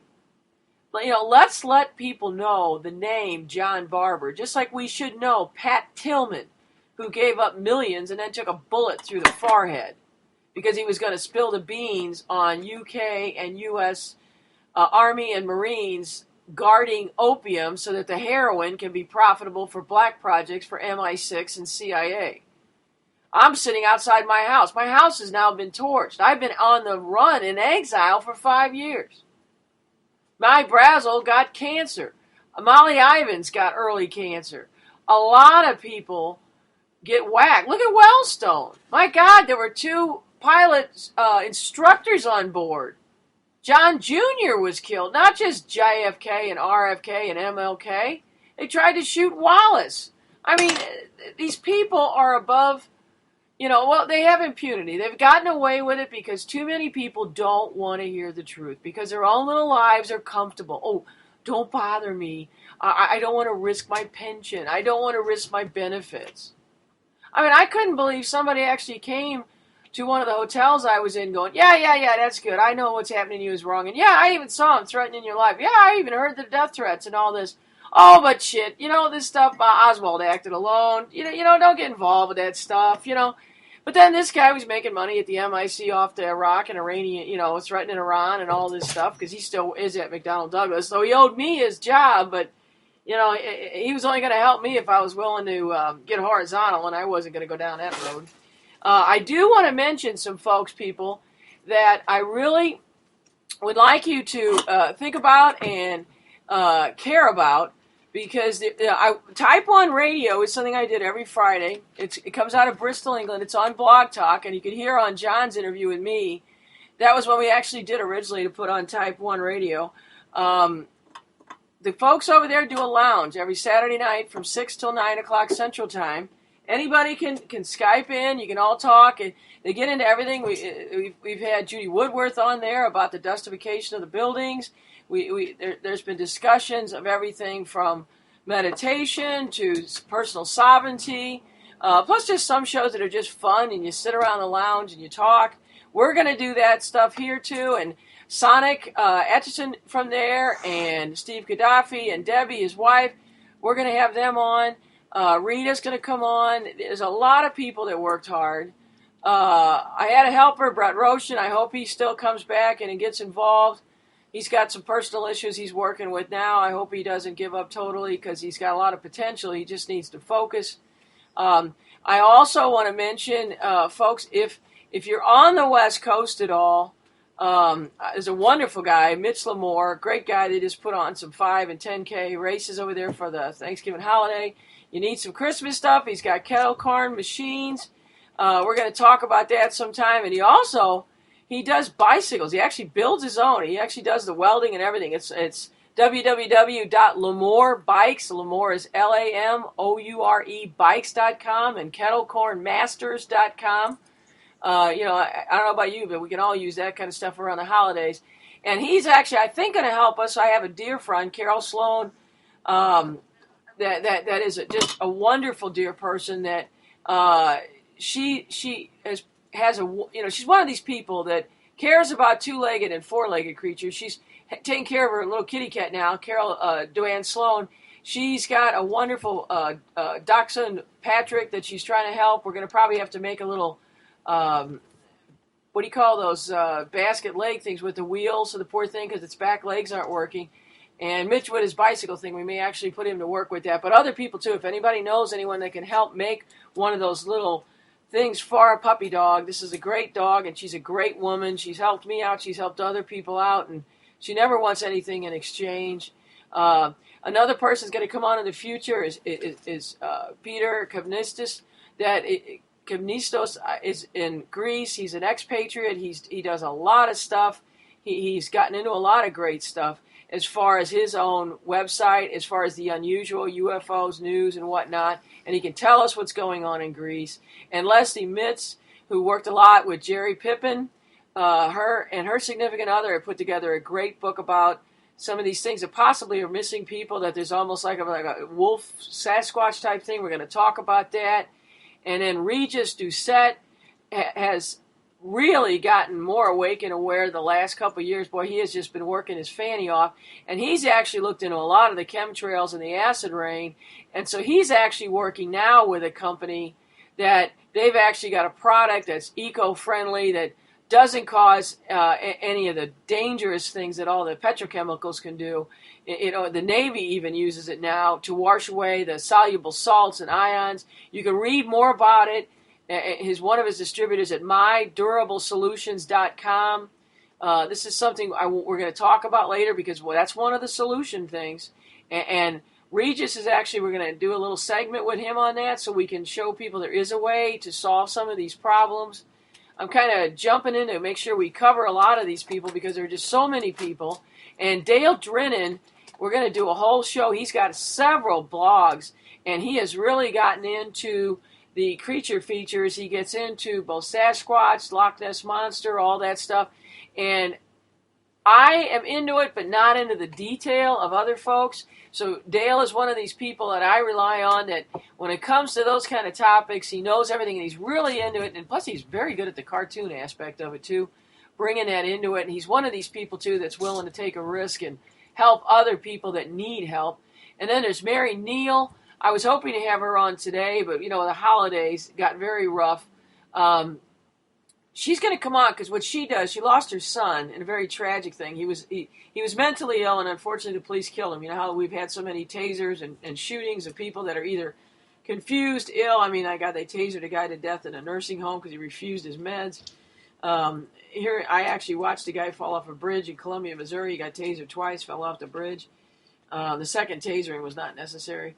There's just so much of this going on. But what Mary does, and she does this tirelessly, she has her own radio show, too, that she's on, and she works very hard with the mentally ill.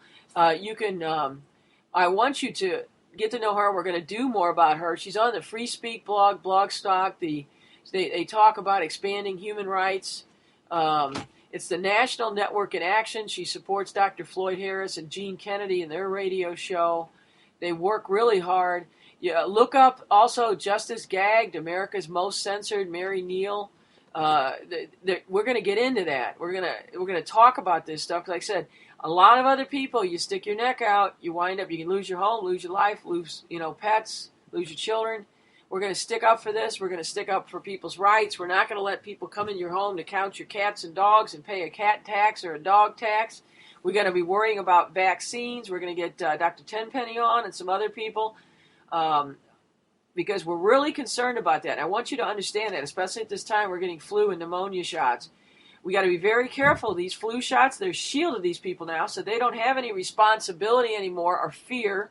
And there's mercury in a lot of these. There's squeamish. There's the other drugs in there. Plus, they have live viruses in them.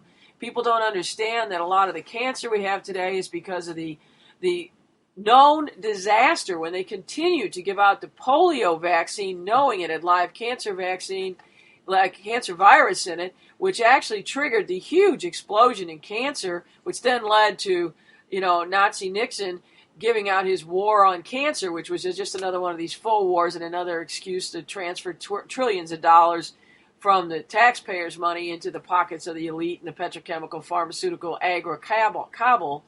So we need to pay attention to this. We're going to go into this stuff in great detail. We're going to work very hard to get this information out to everybody. And I want you to also, you think about what subjects you want to cover in the next few. I want to say hello to Star Schumacher, too, who's got a place out in Tucson. There's a whole lot of people. We're trying to pull things together. And Anita Janes in California, Missouri. She owns Carpe Diem Goats. She sells large guard dogs and goats. She also has some cheese from the goats and some milk occasionally. She's actually going to she's been very, very sick with renal kidney failure. So there's some people that really do need our prayers, but also they're trying to work hard. We're going to have Ronald Patrick Marriott on. He and I are talking about it because he's doing mantle energy, which he sees as a way. He's worked very hard with the Tesla formulas and patents. He's looked through this. He sees that as something critical, and so do I. I mean, my patents are in vibratory wind generation, and also, well, they're not completed yet, but the patents are in work for that and the flexible solar panels. But it's a totally different thing that Ronald is doing, and he is actually part of the Marriott family, but he doesn't have all the cush money. But he made a discovery in lightning physics that revealed that the very centerpiece in this reproduction cycle for many things in the universe, along with cleaning clouds, Earth atmosphere, he's named this energy mantle. It's a relativistic perturbation. It's where when hydrogen sits in a high altitude, weightless environment of lightning. It allows a disk of anti-hydrogen fusion to be created, and in the construction process, this fusion creates a ring of carbon, liquid oxygen, cooling the fusion back to carbon sealing and surrounding the two-dimensional 12-foot disk of fused negative energy. This will produce free energy, just like Tesla was talking about. You remember looking at the pictures online of the quarks and the sparks where we're seeing these jets on the skyline as if they just discovered them. Tesla knew about this stuff by his experiments. This is nothing new. Remember, a lot of this stuff ancient people knew about. That's why, like if you read Joseph Patrick Farrell, we've got the Giza, he called it the Giza Death Star. He thinks actually the Great Pyramid was a weapon. But also these pyramids, including the Bosnian pyramids. There are pyramids, tons of them in China. There are pyramids not just in Mexico, but in Peru. There were pyramids in the United States. There's one huge one in Alaska.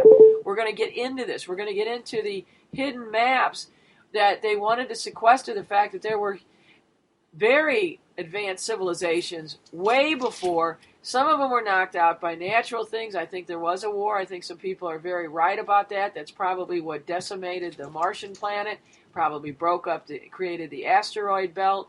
You know, if you look at Phobos, you got problems there when the Russian probe even gets close, it gets shot down.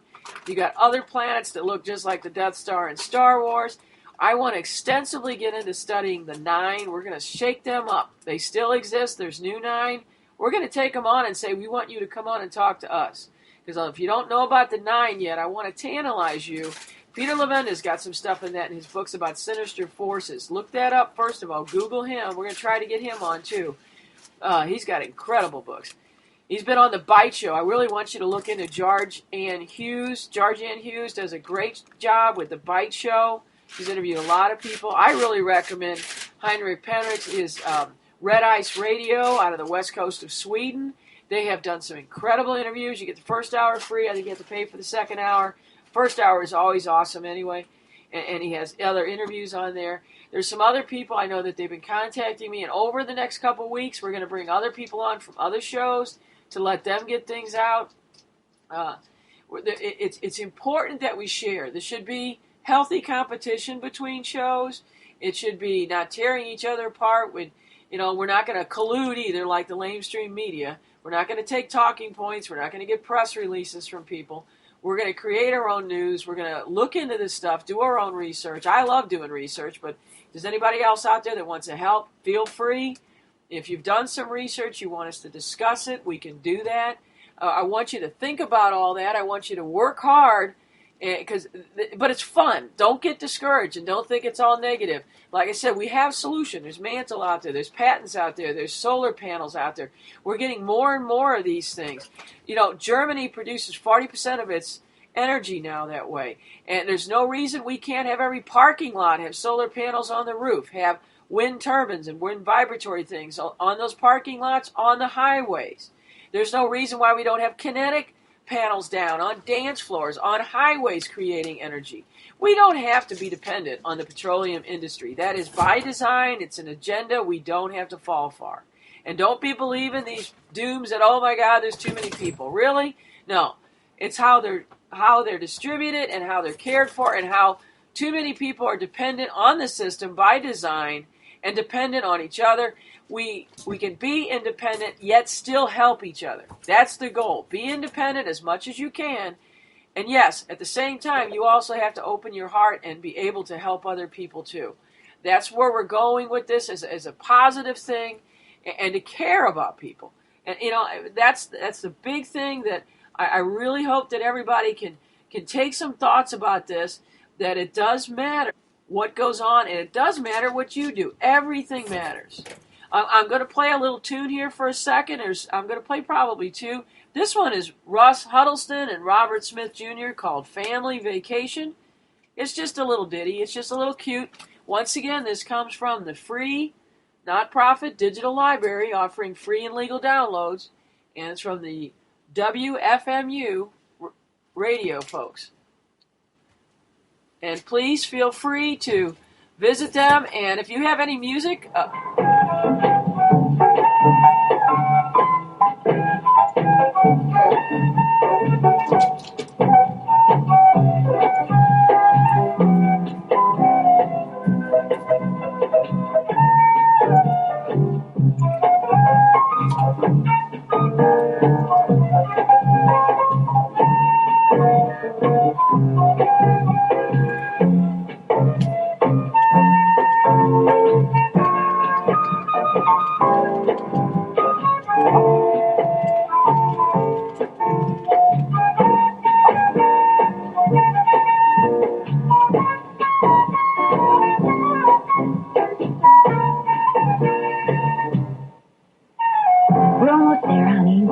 while longer and your vacation starts. I'm getting home, Mother.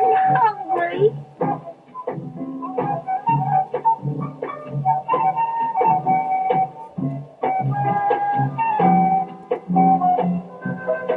We should be pretty close right now. The agent said it was about 12 miles from Highway 10, and that was Highway 10 back there.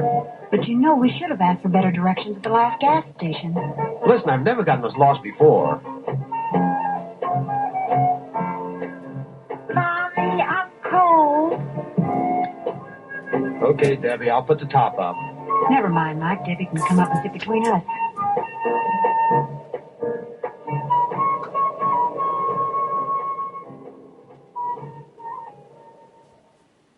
That was just a little fun diddly over there on the free site. And also, I want to remind you guys, if you have some new music yourself that you've produced and you want us to play it, we're willing to do that. I've got some great friends, everything from concert pianist in Russia, some wonderful woman in Moscow. And there's another gal that came over from the Slavic country. She's now over here in the United States. I also have some country western folks. I have Nick that does some electrical stuff. We're going to try to put that on there. I've got some people that do rap. We're going to make sure we avoid any of the ASCAP problems. Like I said, that's why I'm using this stuff today. And I'm going to play one more little ditty. This one is called Amagamaguchi. It's the Helix Nebula. It's another one of the free songs off of WFMU. And when that completes, I'm going to bring on Chrissy McMahon. She does Alchemy on 3 different radio networks. I've done several shows with her. We're going to do a little bit of talking, and we're going to surprise you with some things, and we're going to talk about some things we're going to do together, because we've done shows that are international. I mean, I've tried to be on the shows that are in New Zealand and England and in Canada and in Africa and in the Middle East, so that we can all contribute and share with each other. So I'm going to play this little ditty, and then I'll bring Chrissy in.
Can you hear me?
That was Anamanaguchi with Helix Nebula. Once again, that's from the Free Music Archive over at WFMU, the most renowned free-form radio station where you can get non-profit digital library offering free and legal MP3s. And until we get ASCAP, we're going to be doing that unless you guys start giving me some free music that you've created yourself. And now Chrissy's about to come on. Are you there, Chrissy? Yes, I am, Carolyn. Hey, why don't you take a second, tell everybody about your current show. I've been on there with you, and I know Nulty's been on, and we've got a bunch of people, so why don't you give a shout-out to them and let everybody know about that, and then we'll talk a little bit about some other things after you kind of give a little bit of an introduction, if you can.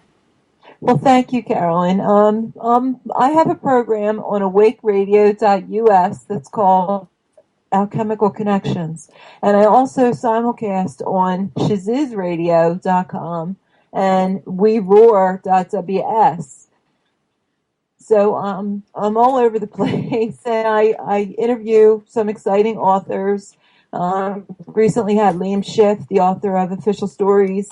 I have scheduled Alfred Labramont Weber. I think he's not coming on until January, but we've had schedule problems. But just different interesting people. Carolyn and I have done a show with Fernando Vossa and Ronald Marriott and talked about free energy and just some amazing people talking about some amazing things.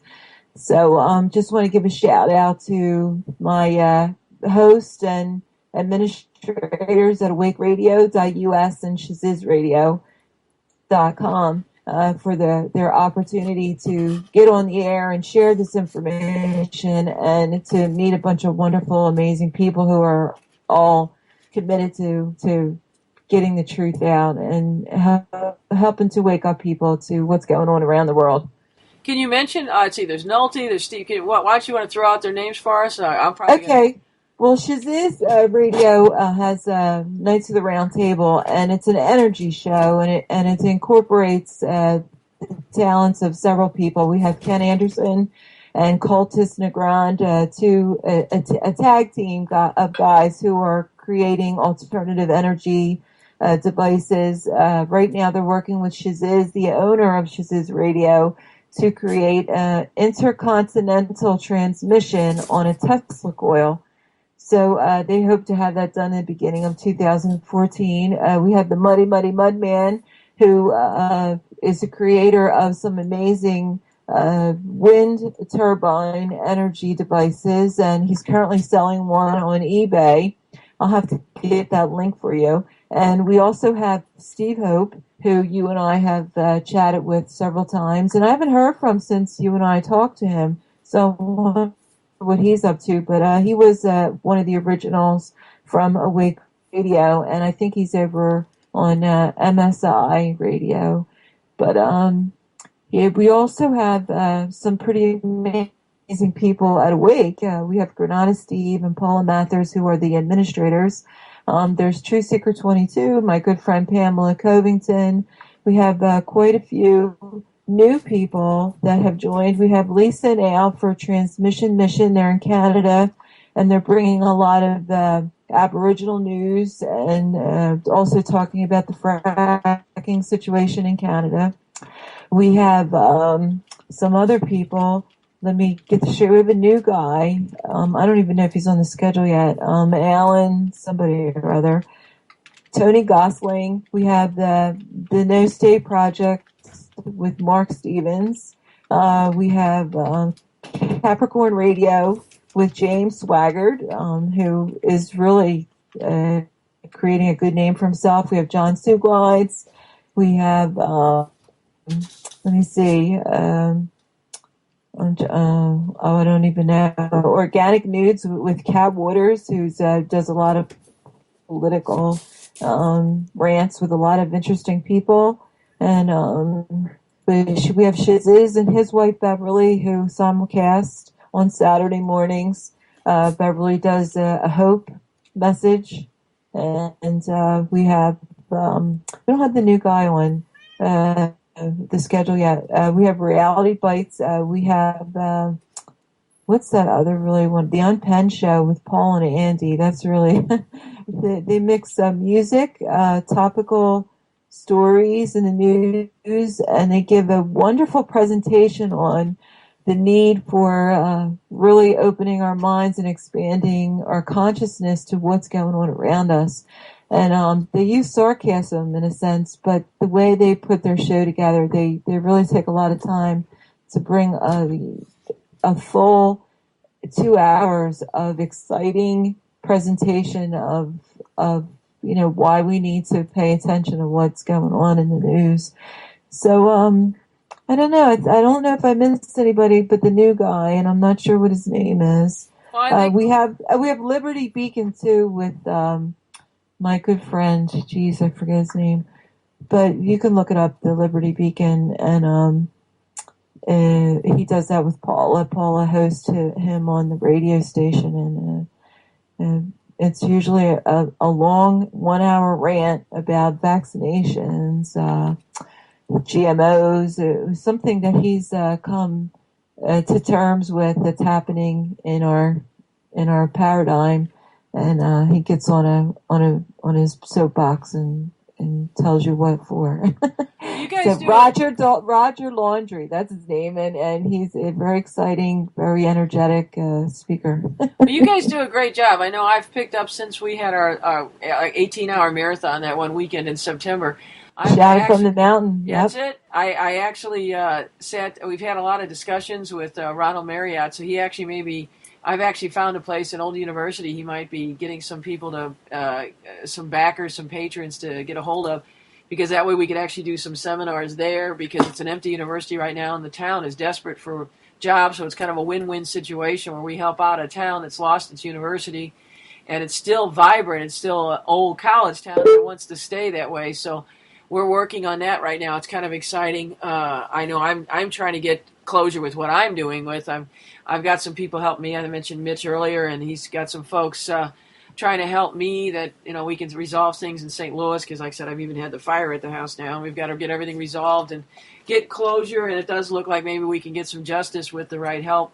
And there's a lot of people out there in the same boat, and I know you're going to be coming on occasionally. I want you to come on and give your piece. And the thing is, what's really important, too, is to let people know that, there are lots of alternate radio out there. And that's the one really nice thing about Art doing this, for, putting on other shows and letting people have a chance, and using his name to kind of give a little bit of a flag to things that, we don't have to listen to just the lamestream media. We don't have to just take the pablum and the BS and the talking points and the talking heads.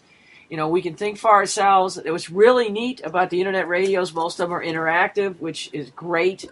When I was a kid, I grew up in St. Louis. We used to have a program called At Your Service on the CBS radio network, which was one of the most incredible radio stations. It's one of the reasons I love radio. It had Bob Hardy and Rex Davis and some wonderful people. They literally filled the day with At Your Service. They would interview generals and senators, representatives, to get what's going on here? What are we doing here? So, they would actually call the people up, and back then these people were still nervous enough, so a senator would actually get on the phone and talk to the guy live, and then citizens could call in and talk to him. If there was something happening in Vietnam, he'd call the general up. I remember that as a kid thinking, wow, this is amazing. These guys had the chutzpah to do this, the kahunas. And the guy who ran the station was there 20 hours a day. So, you have to do that kind of thing. But unfortunately, when he died, they replaced him with somebody, and then we got 8 hours of Rush Limbaugh, both live and in recordings.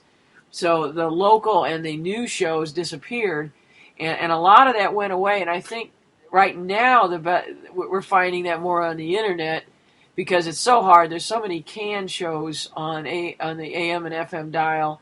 All the music is canned and programmed. That's why I'm kind of having some fun using the radio, the free stuff, and asking people to send theirs, because I've got a lot of neat people on my page that are artists and people that they create their own. And I want Norio Hayakawa to come on and play his, because he's great. He's a Japanese American who teaches Spanish and plays country music.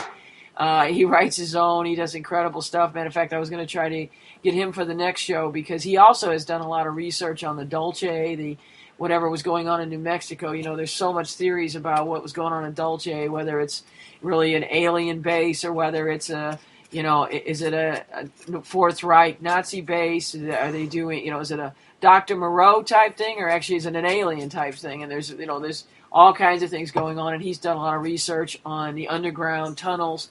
And we're going to get into that in the next couple months. We got 4 times a month. We'll be on once a week on Fridays from 9 to midnight Central Time, and we're going to sit there and we're going to get into the UFO issue, but we're not just going to get into it as in saying, I want people to call in, and we're open lines where we're going to say, what did you see, what have you felt, what have you experienced, but also I think we need to debate what exactly some of all this is. I mean, I think my own self that some of the UFO and the USOs, the submersibles underwater, because I know enough Navy people, there's constantly stuff being seen underwater as well, that, are these things extraterrestrial? Are they our own stuff? Are they Fourth Reich Nazi stuff that never gave up?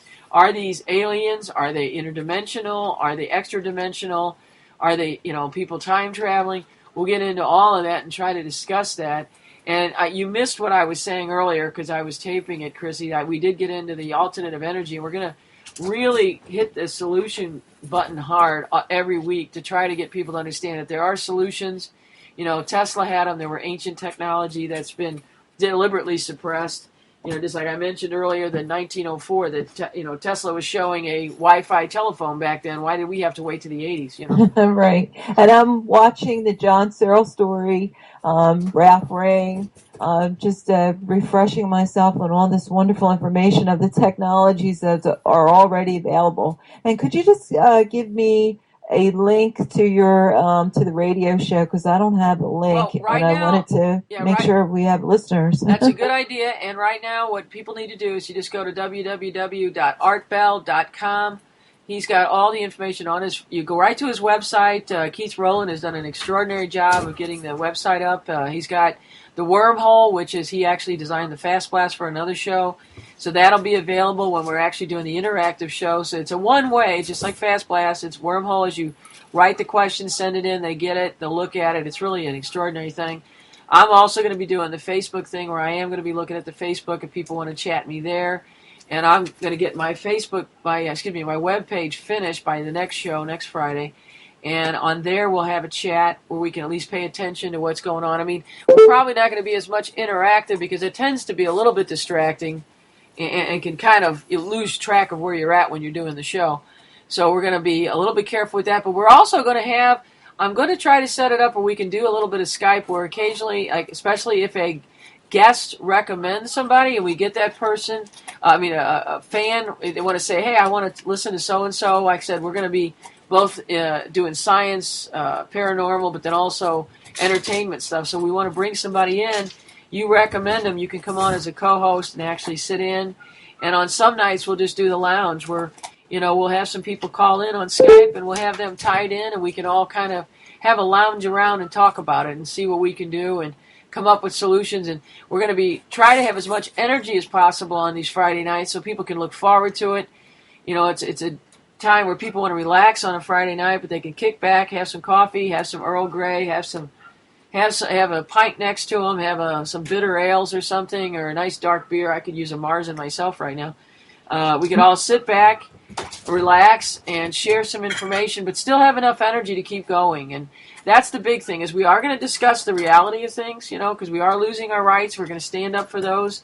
We're going to stand up for, the people that have already lost their rights and given up things. But we're also going to give solutions. We're not going to be doom and gloom. We're going to be positive here because it takes positive energy. We have to share that with each other. It takes life and love. And you got to shake off the fear. None of this fear porn. None of this negativity. We really have to fight hard. We're going to get into some unusual stories, too, because I know I wanted to mention today, I thought it was fascinating. Jim Mars posted it up. And Daniel Towsey just sent me a Facebook message. He's at work, so he can't come on right now while we're taping this during the day, Friday, before the show tonight. That he's got some extraordinary pictures on his page on Facebook. That's Towsey, Towsey, Daniel J. He's been taking pictures of the moon, and I'm telling you, it's going to shake you up when you see this. And then several of us have found some physicists have posted, but only in very scientific things and jargon that's, it's hard for even them to understand. That images of the moon appear to have altered. That not only has the moon started to do more rotating, things have actually appeared to have what was a crater that was appearing would have been on the north end of the moon is now slightly closer to a 2 o'clock setting or a 3 o'clock setting instead of at noon. And there's other images, and something is going on. I think a lot of us feel it. I mean, I like Jim Marrs said, Al Gore's full of baloney, but it's not human beings doing it, and it's not just global warming, though our weather is going crazy, but ours is a combination. I mean, they're obviously doing the chemtrails, and they're obviously doing HAARP, and HAARP is not just ours, but the Chinese and the Indians have one, the Israelis have one, there's the UE has one, and then the one up in Norway that did that spiral when King Obama got his fake peace award when that was going on. There's something going on because the planets, almost all of them have been changing. Saturn and Jupiter have had more red spots show up. They're also their rings have altered, and Martian their north and south pole have changed in their dimensions. Our north and south pole have changed. Of course, we're actually in the middle of a tilt, so we're actually going to shift our polar axis too. We're losing a couple percentage degrees every day. So something is going on, and of course the earthquake at Bande Aceh actually knocked us off 0.3 degrees, which is actually pretty big off an axis. But we're having these major things. Everything is record breaking, so something is going on. Venus has changed its temperature. Mercury has changed. So I mean, there's a whole thing going on. We're having more comets. We keep seeing more of these in the sky now. I know everybody's wondering if there's a Planet X or a Nibiru. I don't know. I don't know what to think of that. I know most of the time these comets tend to fizzle out, and I love Richard Hoagland dearly, but I haven't seen one of these come out as the major thing, though I really do believe that he's onto something with the 19.5 and the technology, the numerology that he's gone into, but whether these are spaceships and stuff, of course, a lot of us just want to make sure it happens while we're still alive. But we hope to get into all this stuff. Right now, we've got looks like about 15, 20 minutes left. And what do you say you were doing this Friday? You've got a show this weekend too, right? Yeah, well, I do a show on Sunday and Thursday, but this coming December 5th, I'm going to have an alternative energy seminar, and I just wanted to invite everybody. It's going to be live on the air, and it's also going to be live in LaPorte, Pennsylvania. And I have a flyer I sent to Carolyn. She can post it, but it's going to incorporate the genius of Fernando Bosa, who just came from the Breakthrough Energy Movement conference in Denver this year, and will have a wealth of knowledge to share with the audience. And it will be recorded and archived. And then we're going to start with Liam Sheff, who is a comedian, really, by heart. And he wrote Official Stories. And one of the things that he talks about in his book is peak oil. Now, he's not really sold on 0 point or over unity energy. So he doesn't really buy into that. He thinks it's kind of airy-fairy. So he's kind of our skeptic who's going to start the show, who is going to talk about alternative energy, but from the viewpoint of the corporations that, are really downplaying the benefits of solar and wind and promoting nuclear and natural gas and all these other fossil fuels that we're trying to really break away from. Then we're going to have a local, his name is John Trollo, who is going to present information of what he's experienced. He's like our own hometown Josh Fox from Gasland, and he's gone across country before he even saw the movie to really find out what's going on with the fracking situation. And right here in Pennsylvania, where I'm at, in Sullivan County, we border with Bradford County, and Bradford County is one of the bigger fracking counties of Pennsylvania, and the issues that they're having. So he's going to bring that part into the conversation, and he's also going to talk about alternatives for this area. Then we're going to go to Cultus Negron, and he has produced every type of alternative energy device from HHO systems to the Tesla coil. And as I said earlier, he's going to try to do the intercontinental transmission between Shaziz himself and Kent, his cohort. And he'll also at the beginning of the year, I don't know, at the end of December, January, he's going to start back doing his radio show. So we'll look forward for that. And we can have him come on and chat with us as well. And then Fernando Bossa will be the keynote speaker, and he'll take us from the reality base, from where we are, where our feet are at the ground, what are the possibilities, to consciousness and beyond the cosmos, because he's involved with all kinds of healing energy and just bilocation and you know, all kinds of amazing stuff that he's really trying to get people to wrap their heads around and understand that these things are possible, things we've forgotten. And that's the same thing that Ralph Ring and his wife talk about in their videos, that this is all information we've forgotten, and we need to come back. We need to get out of this materialistic and mechanical belief system that we work under for the last couple thousand years. We've been entrained, and come back to nature. And that's why I'm so grateful I'm in the mountains right now. I'm just having a ball here, and everybody's invited. It's December 5th. It's from 6 to 9 p.m.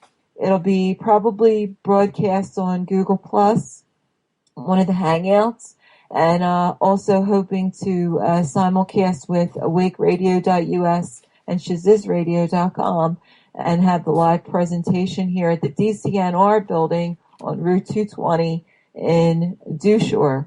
And it's a beautiful, it looks like a brand new lodge they built. It's just an absolutely beautiful building. And we're going to have a wonderful time. It's going to be a 3-hour program, and it will be archived, so we'll be able to share that. And hopefully maybe we can even play the pods, you know, on air here on the Art Bell Network. So thank you, Carolyn, for this wonderful opportunity. I'm just really excited, and hope everybody can make the show, the seminar, on December 5th. It's a Thursday evening from 6 to 9. And listen to my show Thursdays and Sundays on awakeradio.us and also shazizradio.com.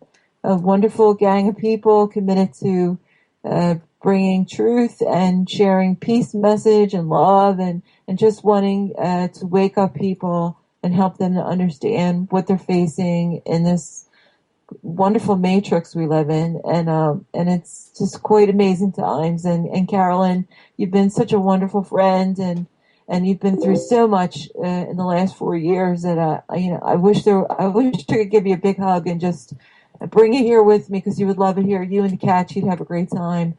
But Missouri is, I don't know how many miles away from Pennsylvania, and it's going to take us a lot of ingenuity to get together and really come a lot closer and start changing the world the way we want to see it.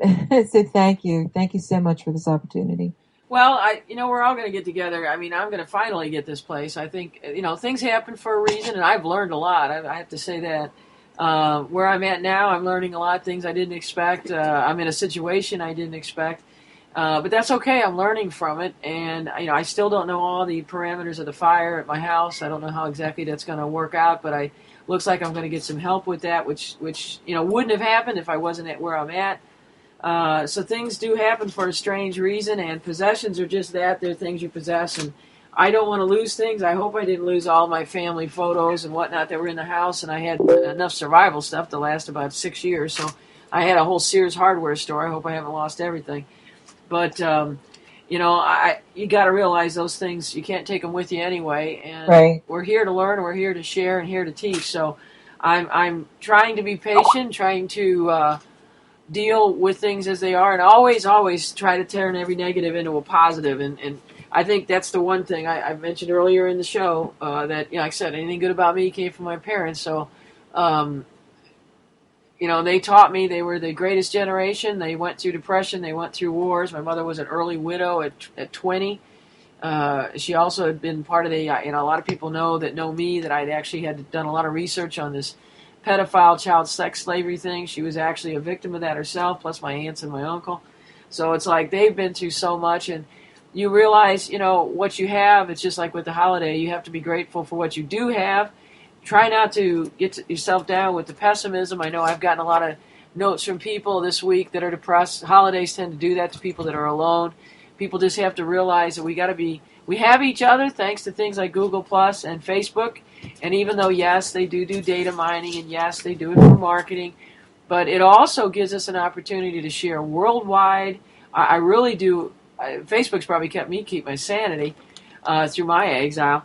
But to me, it's just incredible to see people, whether, like I said, that's what's good about your show. And like when I did Type 1, you got people in Australia, people in England, people in the United States, people in Canada, people in, I've had people on from all over the place.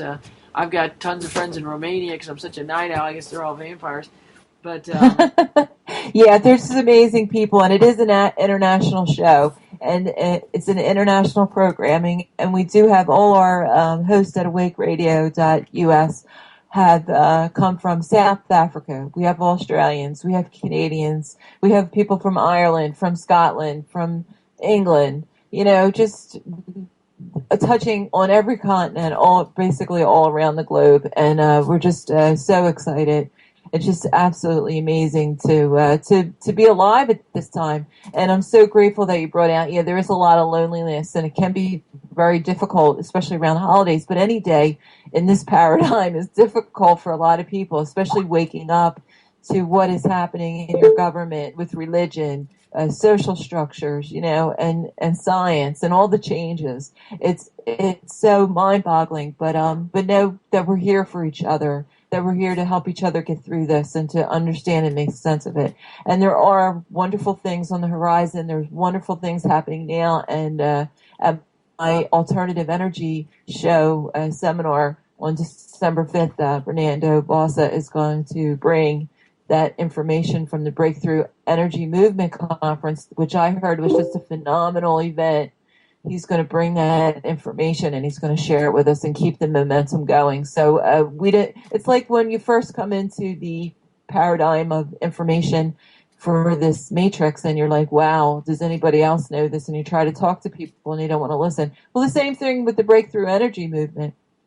They found out that there's hundreds of thousands of people all around the globe who are working on these devices, who are making progress. And even Carolyn herself has gotten ready to go with a patent with a energy device.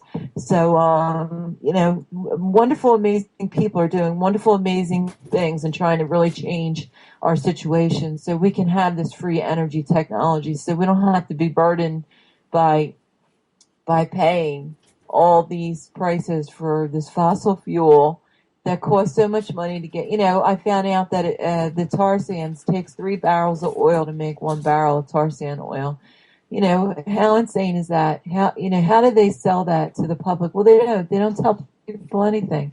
And we have to become informed. We have to go out and do the research ourselves and understand what's really happening. So, I want to applaud Dark Matter Radio, and we want to applaud people like Carolyn, Rose Goida, and many alternative radio stations like awakeradio.us and shazizradio.com for taking the initiative for whatever reason, however it started, knowing that it wasn't even part of them anymore. It had grown beyond ourselves, and we just knew we had to do this. We just knew that this was the only option we had, going from all those late nights of looking up this information and trying to research and read and cram and watch videos and talk to people and try to find out, get a handle on what's happening.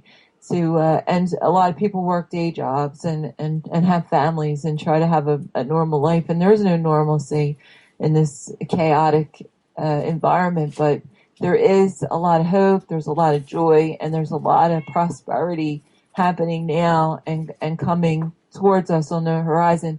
2013 has been a difficult year for a lot of people, but I think, as you said, it's also been a time to really, in retrospect, look at the amazing changes it made to yourself and to the people around you and the things that you've gained as a result of going through these challenges. So my hat's off to you, Carolyn. You're just an amazing woman. Your resume is just phenomenal. The things you've accomplished, the people you've been involved with and worked with, for you to be doing this now I know it's just a labor of love, but you put your heart and soul in it, and the information you put out is so phenomenal, and I'm just so honored to have been asked to be a part of this. It's just amazing situation and amazing opportunity. So thank you. Well, and I really appreciate you coming on. We're gonna wrap up here pretty soon because we're taping this for tonight. So I want you guys to understand we're gonna start doing the live shows.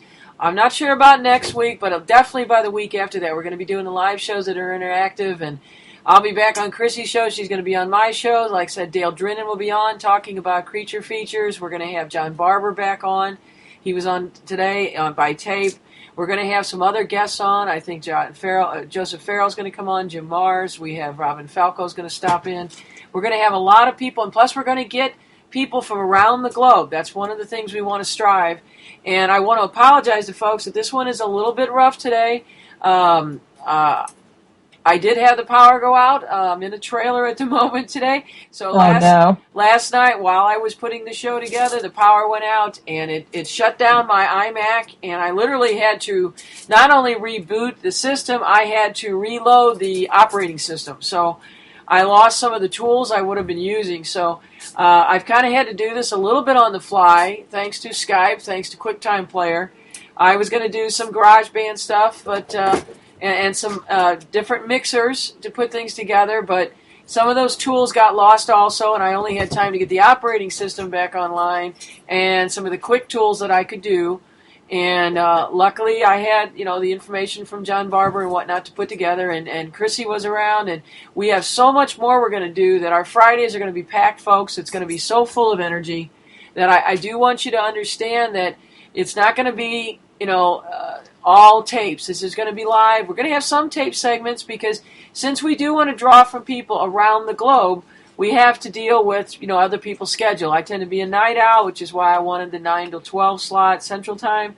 But some other people, we have to work with their work schedules. We have to work with their what part of the globe they're on. Any aliens want to contact us, we'll work around their schedules as well. Any interdimensional people, just give us a holler or tap us on the shoulder. And we're going to cover a lot of things. I talked about that a little bit earlier. I'm going to try to wrap this up now so we can get this package off and so that it can get on tonight and properly on board.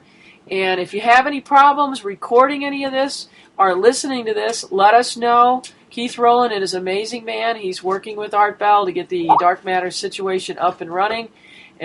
He's, like I said, he's got Wormhole going, so we're going to have a really active, fun show on Fridays. And I want you guys to share your ideas, any suggestions, if there's any guests you want, if you have any music you want us to play, let me know. We're going to do that. If you suggest somebody, we get them on. You get to come on and talk to them as well. Now, I'm going to go ahead and try to wrap this up. And I want to thank you guys for listening. And don't forget, I'm on Facebook. I've got all the friends, but we can still follow each other. And there is a Starfire Wolf Lair page. There will be a website up by next Friday. And there is some YouTube. And this show, of course, will premiere. All the shows will premiere only on Dark Matter on artbell.com. And listen to the shows live when you can and be involved. I think it's important. I want you guys all to be grateful to Art and to Keith. And I think they're doing a heck of a job. And Chrissy, thank you for coming on today. And thank you. And I have some music for you, and I'm going to try to get in touch with Ben Stewart from Kymatica and, the trilogy, and try to see if I can get some of his music. And I have Girl on Top, Karen DiBiase, and some African beautiful music. And if you want it, I'll send it to you. And I got lots of music. Oh, great. Okay, we'll work that out for next week. I'm going to add a little shout out to Dale Drinnen and to Regis Doucette, two men that have helped me out a great deal. Once again, I'm going to say if my old partner and helper used to once come back, Brett Roshan, he's more than welcome to come on board. We did a lot of work doing other shows. If he wants to help, let us know. And everybody, I've got the kitty cats. You guys got your kits, dogs, your birds, your fish. Give everything a hug, a pat, or a scoot on the tail. And I'm going to wrap this up now, and I'll talk to you later. Chrissy, why don't you just hang on while I go ahead and shut down the audio here. And thank you again, guys. I'm sending this off to Keith. And give me a lot of feedback. Please let me know. And like I said, forgive me for the quality of this particular show. Just getting the operating system back up on the iMac made me happy. And I thank God that QuickTime has its options. And I know that Keith is probably doing more work for me today than he expected and more than I would have asked him to do. And I really appreciate that he's done this. And we're going to do the 3 hours on Friday. We just won't have to do it quite this way. I don't expect to have to upload operating systems every Friday. So thank you again, Chrissy. And thank everybody for listening. And please give me lots of feedback on Facebook tonight. And don't forget, Art Bell is also on Facebook. Let him know that you appreciate what he's doing for everybody. So thanks, Art Bell. Thank you, everybody at Dark Matter. Awesome. Thank you. Okay. Well, goodbye, everybody. Bye.